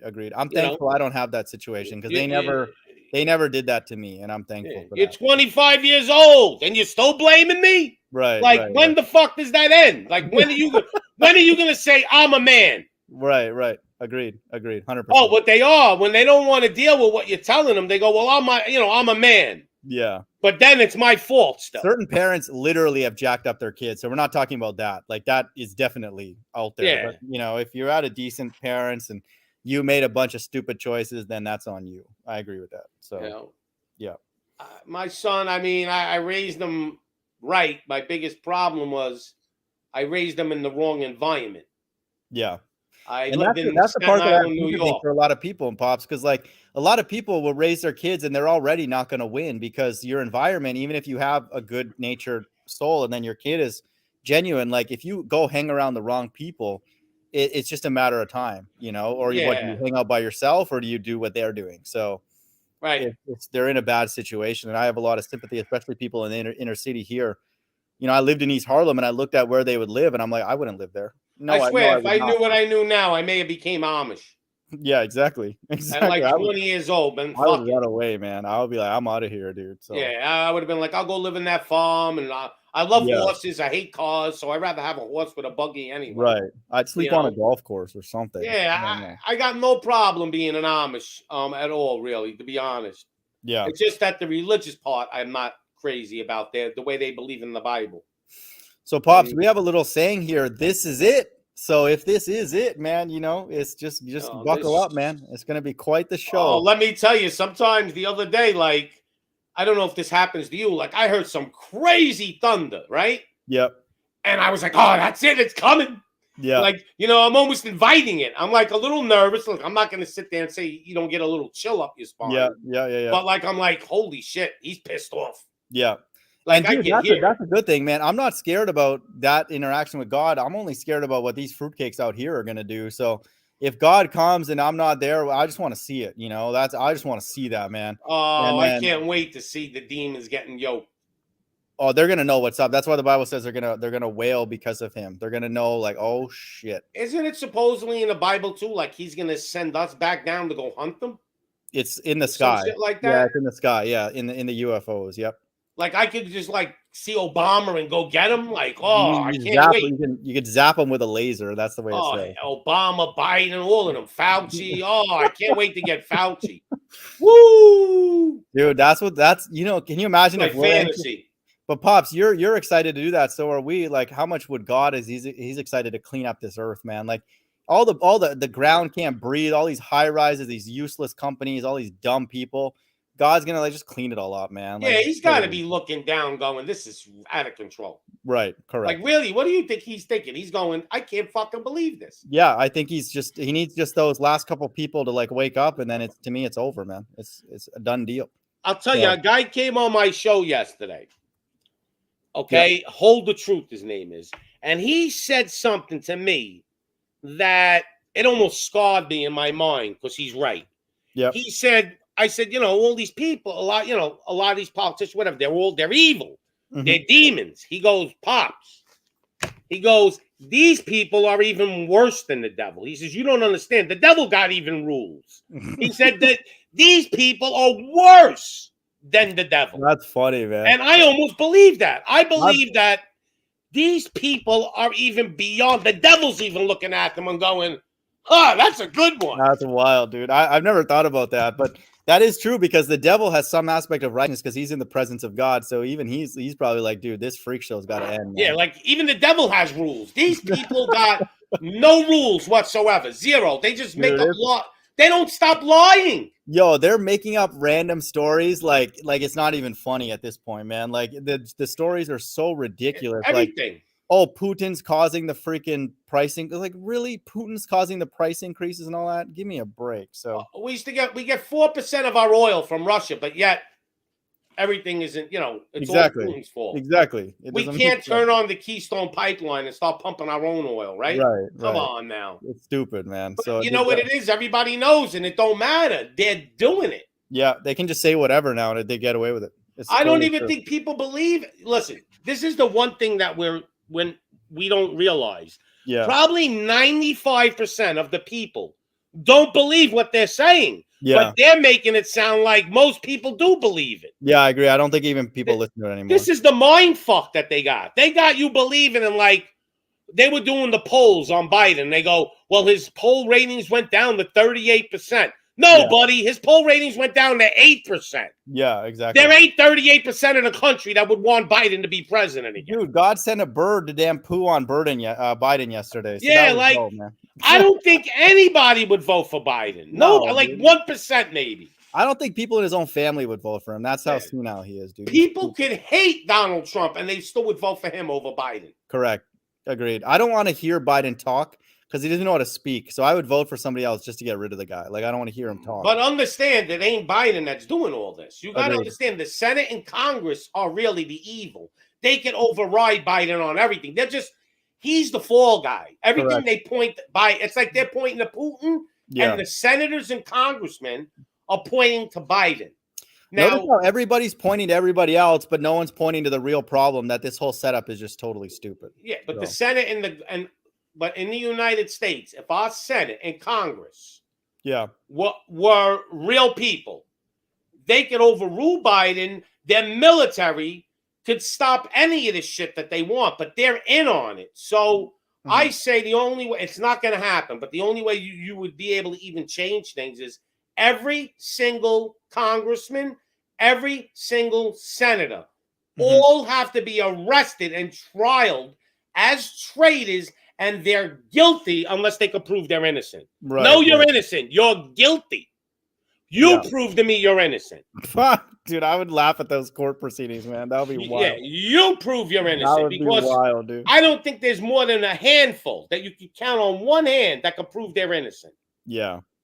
They're really all correct. Even the Republicans, they're all in on it. That's why I sort of starting to think that maybe there is a particular bloodline that is actually the ones that is in charge, and then God's literally going to remove an entire bloodline, you know. And so who knows, you know, and then Something's obviously got to happen, man. because they're all making up stupid stories and they all just prop them up. So They're it's all getting playing ridiculous. along. Right, exactly. It's, You know, they'll sit there and tell us, you know, all this shit that the Democrats are doing, but then when the Democrats put a bill in, the Republicans all pass it in. right, exactly. What are we, Exactly. clowns? We don't understand what you're doing? They're playing good guy, bad guy.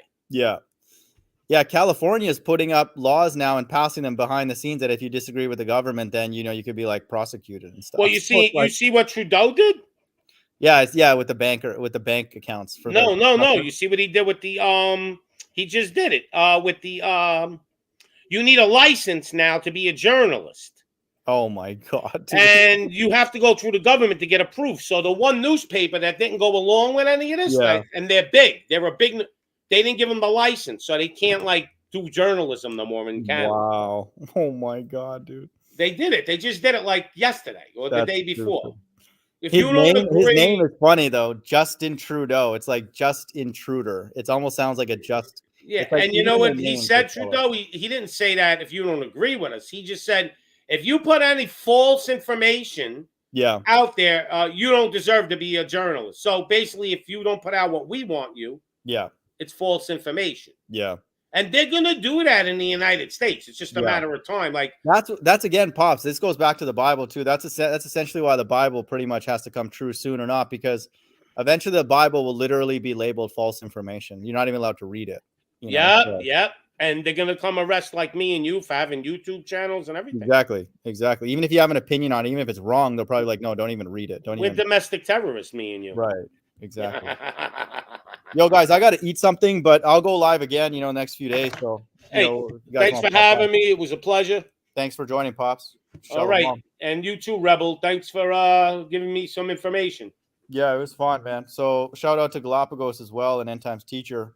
Yeah, I don't know if Rebel's here, but Yeah, no, I'm here, guys. Yeah, thanks for having me on TMoG. And Pops, Mike might have put you through hell, but don't let him send you to hell with that Antichrist doctrine. well, I'm not. He already knows already. Like I've told him already, man.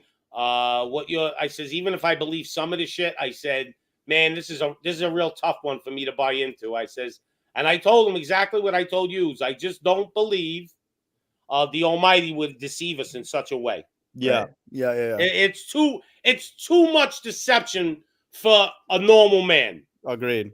Yeah. If guys like you are buying into, let's put it this way, if my son's right, that means guys like you who are pretty intelligent. I'm pretty intelligent guy. You know, I talk like this, but my brain works good.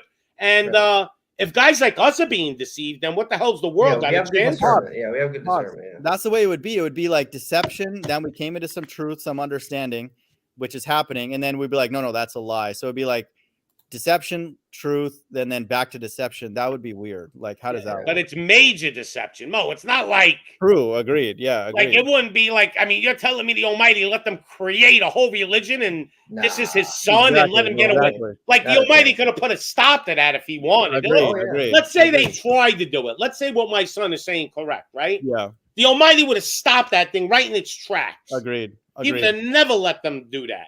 Agreed. Because that's way beyond the human mind. Pops, that's why it says if it were so possible to deceive the elect. So he makes it that it's not possible. We'll see.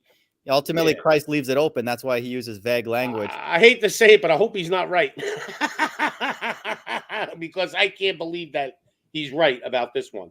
Yeah, agreed. I think that, you know, again, we don't know. We can't prove to him the New Testament's true. We can prove to him it's extremely likely to be true at this point, but we'll see. I told him I need more proof. You know, I said, like, he showed me a couple of things, but it still didn't, you know, I don't have the knowledge like you guys have where I say, well, you know, he's telling me something in the New Testament that contradicts the Old Testament and don't make any sense. And yes, but then when I ask you that question, You have a part of the Bible that you show me. No. This is what it is. Now does it make sense? And I go, yeah, now it makes sense. Yeah. See, I'm caught with his version. If you only listen to his version and you don't know the Bible that well, you're kind of screwed up.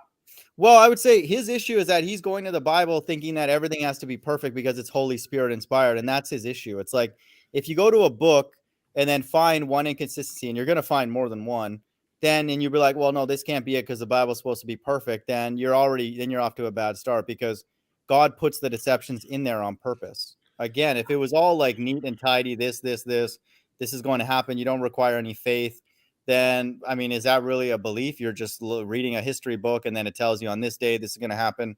That doesn't require any faith, and so right, he wants faith too. Well, he's approaching the Bible with the incorrect mindset, is that the book is part of the deception. The English language is part of the deception. The fact that it's split in Old and New Testament, that's part of the deception, because there is no Old and New Testament. They're all scripture. There's an Old and a New Covenant, but that's not the Old and the New Testament. So the book itself is deceptive, and it has 66 books. That's part of the deception, because there are other books that need to be written and added in the Apocrypha. So it's not 66 books. So that's the whole thing is kind of there. And so I think there is some corruption though in both books. I would say corruption. I would just say that there are inconsistencies on purpose. That's the point. Like they took his name out. You could say that one, but I would say maybe the stuff that he's talking about the tribes, and then this person says this number, another person says that number, right? That type of thing. There are many of those. So, but that I would say is by design. We'll see. Because I watched the show on. I'll let you go after this, but quickly, I watched a show about these Bible detectives. Another guy, and what they did is they couldn't do this in the past because they didn't have the technology. Yeah. But all the ancient scrolls that they're finding all over the world. Mm-hmm. Okay. Even like just a little piece of a scroll that they found in a cave. Like it don't even have to be the whole. So like, one paragraph, but they have like 50,000 pieces of scrolls that go in reference with the New Testament. Yeah. From different years. And they have them all now on a microfilm, all in one place. So now you could sit there and study all of it right there. Mm-hmm. Like you don't got to fly to all these different cities to get in their library to, read these different scrolls. Yeah. Now it's all available on one spot on the internet, right? Okay. And so this guy did it. Like he's been doing it for like 20 years or whatever it is, 10 years. And he said the Bible, the New Testament, is 95% accurate. Mm-hmm. They only found 5% discrepancies. Wow. With scrolls from every year, like from 1000 AD, 800 AD, 1200. Like, so these guys put all this shit together, and the 5% of discrepancies really didn't change the meaning of what the New Testament was saying. That's what we would say. Yep, agreed. That number is probably exact, maybe 2%. Right, but he said there's 5% he says, but a lot of it was irrelevant. Like maybe God's name, right, ain't in there instead of Lord, or that's irrelevant because even if you didn't say his name and you said Lord, you kind of know what they're talking about, right? Yeah. So when he boiled it all down, he said it's on point. Yep. He said the message is on point. There we go. There could be a little differential of the message, a word here and there, but it's all on point. And these are guys that are just Bible detectives. They're not religious guys. And here's the deal. I want people to understand. I just thought of this now with Ezekiel, right? If Ezekiel is going to get a vision of the kingdom, he's not going to maybe at that time understand that they may not need certain sacrifices to happen. So God's going to present to him a vision of the kingdom with things that he would understand. Okay, these sacrifices are going to happen. These animals are going to be destroyed, because he's seeing it from his vantage point. But then John Revelator sees the updated, version of the kingdom where it's going to the way it's going to be. And so the only book you believe in, the only book I don't believe that could be part of the Bible, I'm not sure. Second Ezra is Enoch. Oh, okay, because Enoch was only found by the Ethiopians. Like they found the book that nobody else has found the book of Enoch. Only the Ethiopians, from according to what I know. It was part of the Dead Sea Scrolls in the Qumran cave though too, Pops.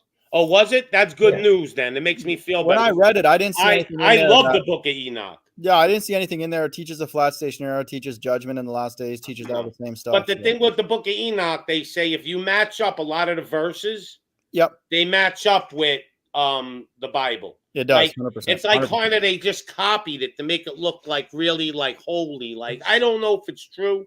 It's very messianic. The But reason- that's the the reason only you guys- book that's a little skeptical for me. The reason you guys sometimes will say it's copied is that, like, I believe Daniel and Ezra are the same person, so it's like reincarnation. They're using the same writing style as they did when they That were could in their be. past life. Yeah. That's definite. But one guy claims the Book of Enoch was like you would make a movie today because you want to make money. So a guy wrote that book and it was like the bestseller back in the day. Yeah. And everybody bought that book. And it's like really, if you read it, man, it's like a cool book. I like back in those days, that's like watching Lord of the Rings. Right. Falling, come down, Yeah. and he takes a trip up there and he knows all their names.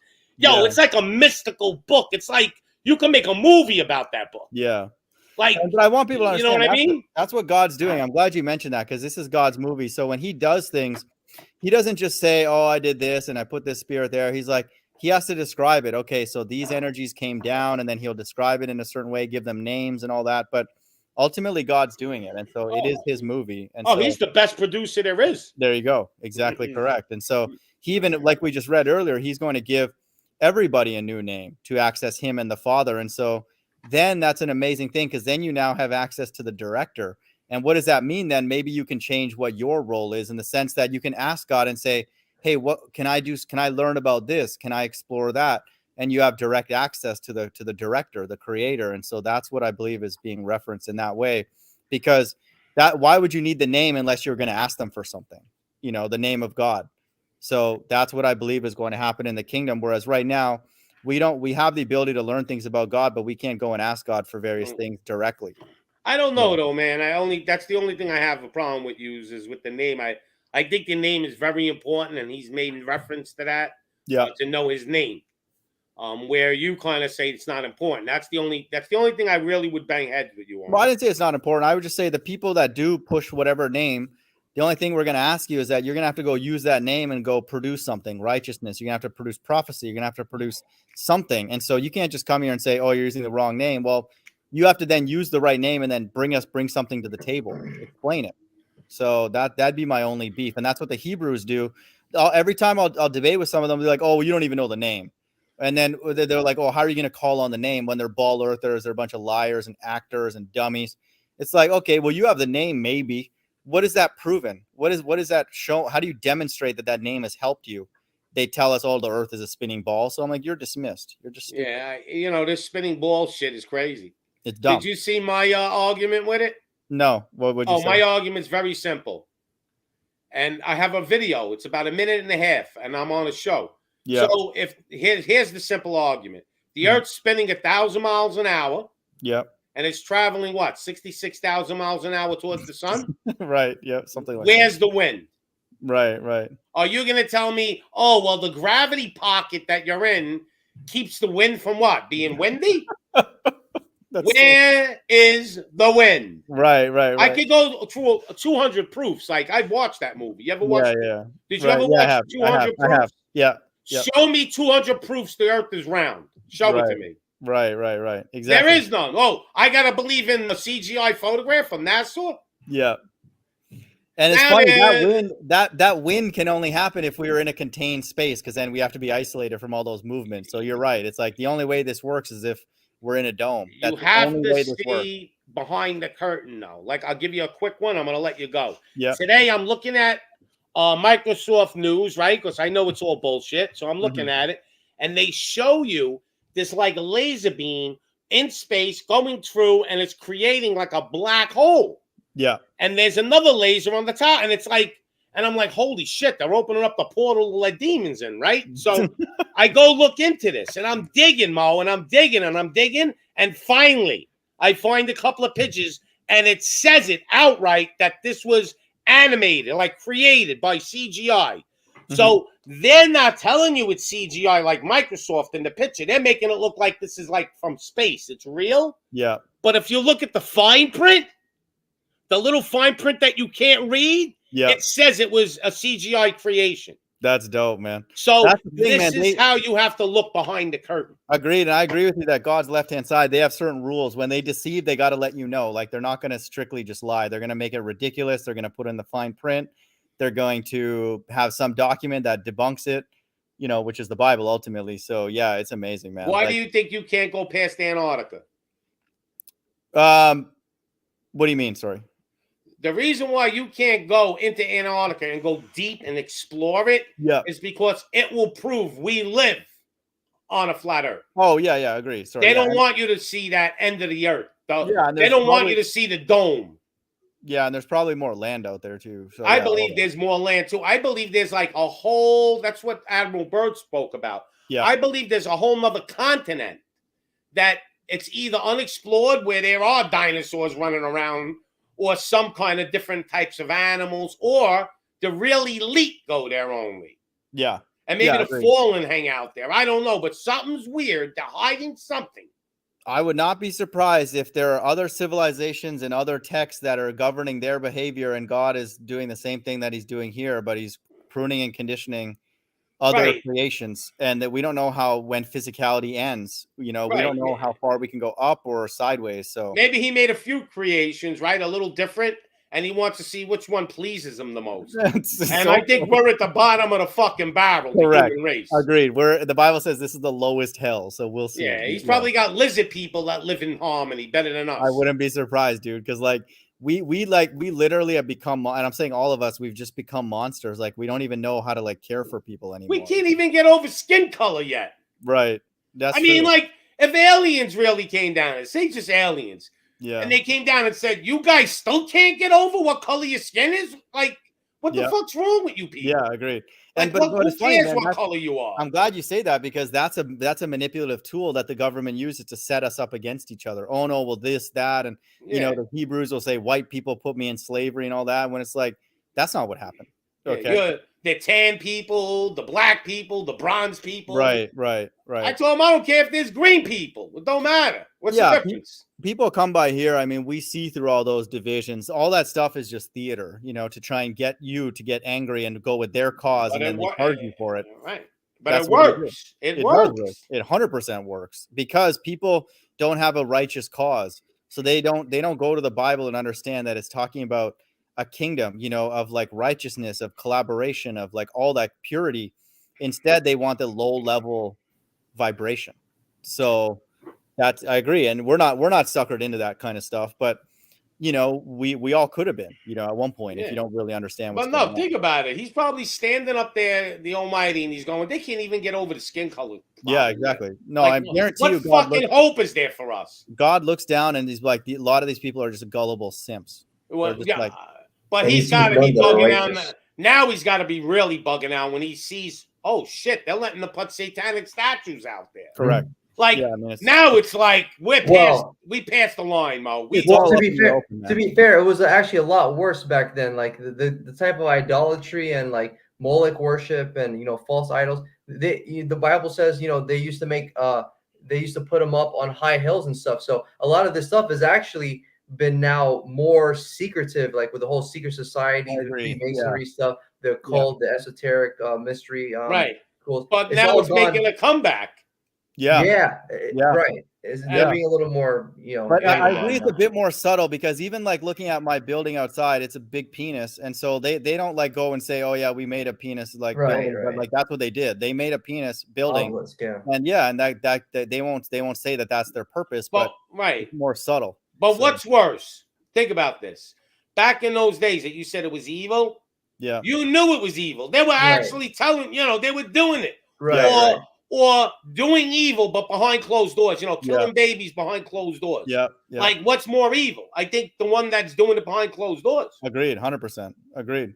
You know, because it's actually very subtle, and then eventually, if you're exposed to it over time, you'll be like, hey, this is normal, this is righteous, you know, this is the way it should be, this is the way we should design buildings and statues and all that. So it's like, then we start looking at, is that a beautiful thing? God looks at this earth as all the buildings are disgusting. You know, like even politicians, what's more evil? The Democrats that are telling you outright we're evil, or the Republicans that are making believe they're the good guys. Correct. And they're maybe more evil than the Democrats. Agreed. They're And the real they're traitors. and they're all ultimately on the same Same team. Like you said, Right. one person makes a law, the other person rubber stamp it, and vice versa. It's the same thing. Yeah, but who's more evil? I think the Republicans. No, I would say they're all shady. I mean, No, at least the Democrats are saying we're evil. the nice thing about the Republicans though is like Fox News, dude, they're literally coming out in the open and saying they're lying to you, and like, you know, they're the Putin price. Yeah, thing like and all that. Tucker's doing a pretty good job. Yeah, like they're telling you, like, dude, you're being lied to, you know, and the Democrats, they won't say that like that. So And people That's- but still Pop, don't believe it. Pops, that's again why I don't think that the mark could ever be a microchip, because all of Fox News would be like, you're stupid if you take that. They'll literally say that, like, you're an idiot if you take that. So I don't think it would work even for a majority of Americans. So. Well, I think here's what's going to happen. I think that is the mark, Mhm. okay, the magic potion. Okay. But in the future, Yeah. to get the microchip that they want to put in your body so Yep. you can buy and sell, you have to have the mark.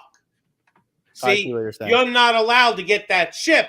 Like, let's say I didn't get the mark, right? Yeah, I see Now, what I you're want to saying. get that chip put in me. Yeah. They won't put it in. They'll go, no, you got to go get the mark first. Wow. You follow me? Yeah. So you what have people to are have speculating. that. All right, guys, I'm Get out the of here. All right, because there the you go. chip is just Yeah. going to be like the passport. You understand? You Yeah, need the mark to have the green passport. Yeah, and I would say that if things are left the way they are, then that's where they're headed. So I don't disagree with that. So Yeah, I mean, but- because that's what it looks like to me. It looks like you're going to need that to buy and sell eventually. yeah. But I just want people to know the judgment is what Pop said is the first thing. You know, it's like even if somebody refuses the second thing, they're still screwed, you know, because Yeah. they've already committed to the system. So it's, you know, I wouldn't be surprised if that narrative maybe plays out. But the first evil thing that the person did and decided to do was take the But first thing. is he going to hold it? You see, here's the other thing, like you just said before, though, right? Yep. If like we say, the Almighty would never let us be deceived in that fashion, like with the New Testament, correct? Yep. So why would he let a lot of people be deceived about the mark? Because Yeah, my mother is Yeah. more religious than both of us combined. Yep. She may not know the right path all the time, but Mhm. she really, and she was deceived. Yeah, she would not be of the elect, man. So the elect are not necessarily the most, like, they don't have the biggest resume necessarily of purity, but they're first and foremost, they're not going to be gullible people. So I agree with that. That's what the Bible says. He They has don't no patience for ignorance. Agreed. And that's the beginning. So obviously then they will take that and go and follow the law and do all the right things, or try to, but God's trying to deceive his elect. The Bible doesn't say God's trying to make his elect do every perfect work or be religious or pray 100 times a day and that kind of thing. So first He and doesn't foremost, want a bunch of fools. agreed. He cannot, because then if his government in the kingdom is a bunch of fools and liars, then the kingdom's going to be stupid. So Maybe there's only going to be 144,000 of us left that won't take the mark. yeah, agreed. I think the Bible says there's a lot more than that, but agreed. The 144,000 are the group that they're the least gullible. They're going to be like, hell no to all of this. So I'm like, yeah, right. I never wanted it. I hate needles as it is. correct. Agreed. Much less with all the crap that's in that. Hell Yeah. no. But Hell I'll let no. you go, man. You got to go. So Yeah, we'll talk soon, man. Peace, Yep. Pop. Have a Yep, good one. for sure. Thanks. So thanks everybody for coming by. You know, it's just kind of an informal chat. Appreciate Pops and ETT and Rebel and Galapagos for popping by. So I'll call it there and talk to you guys soon. Bye.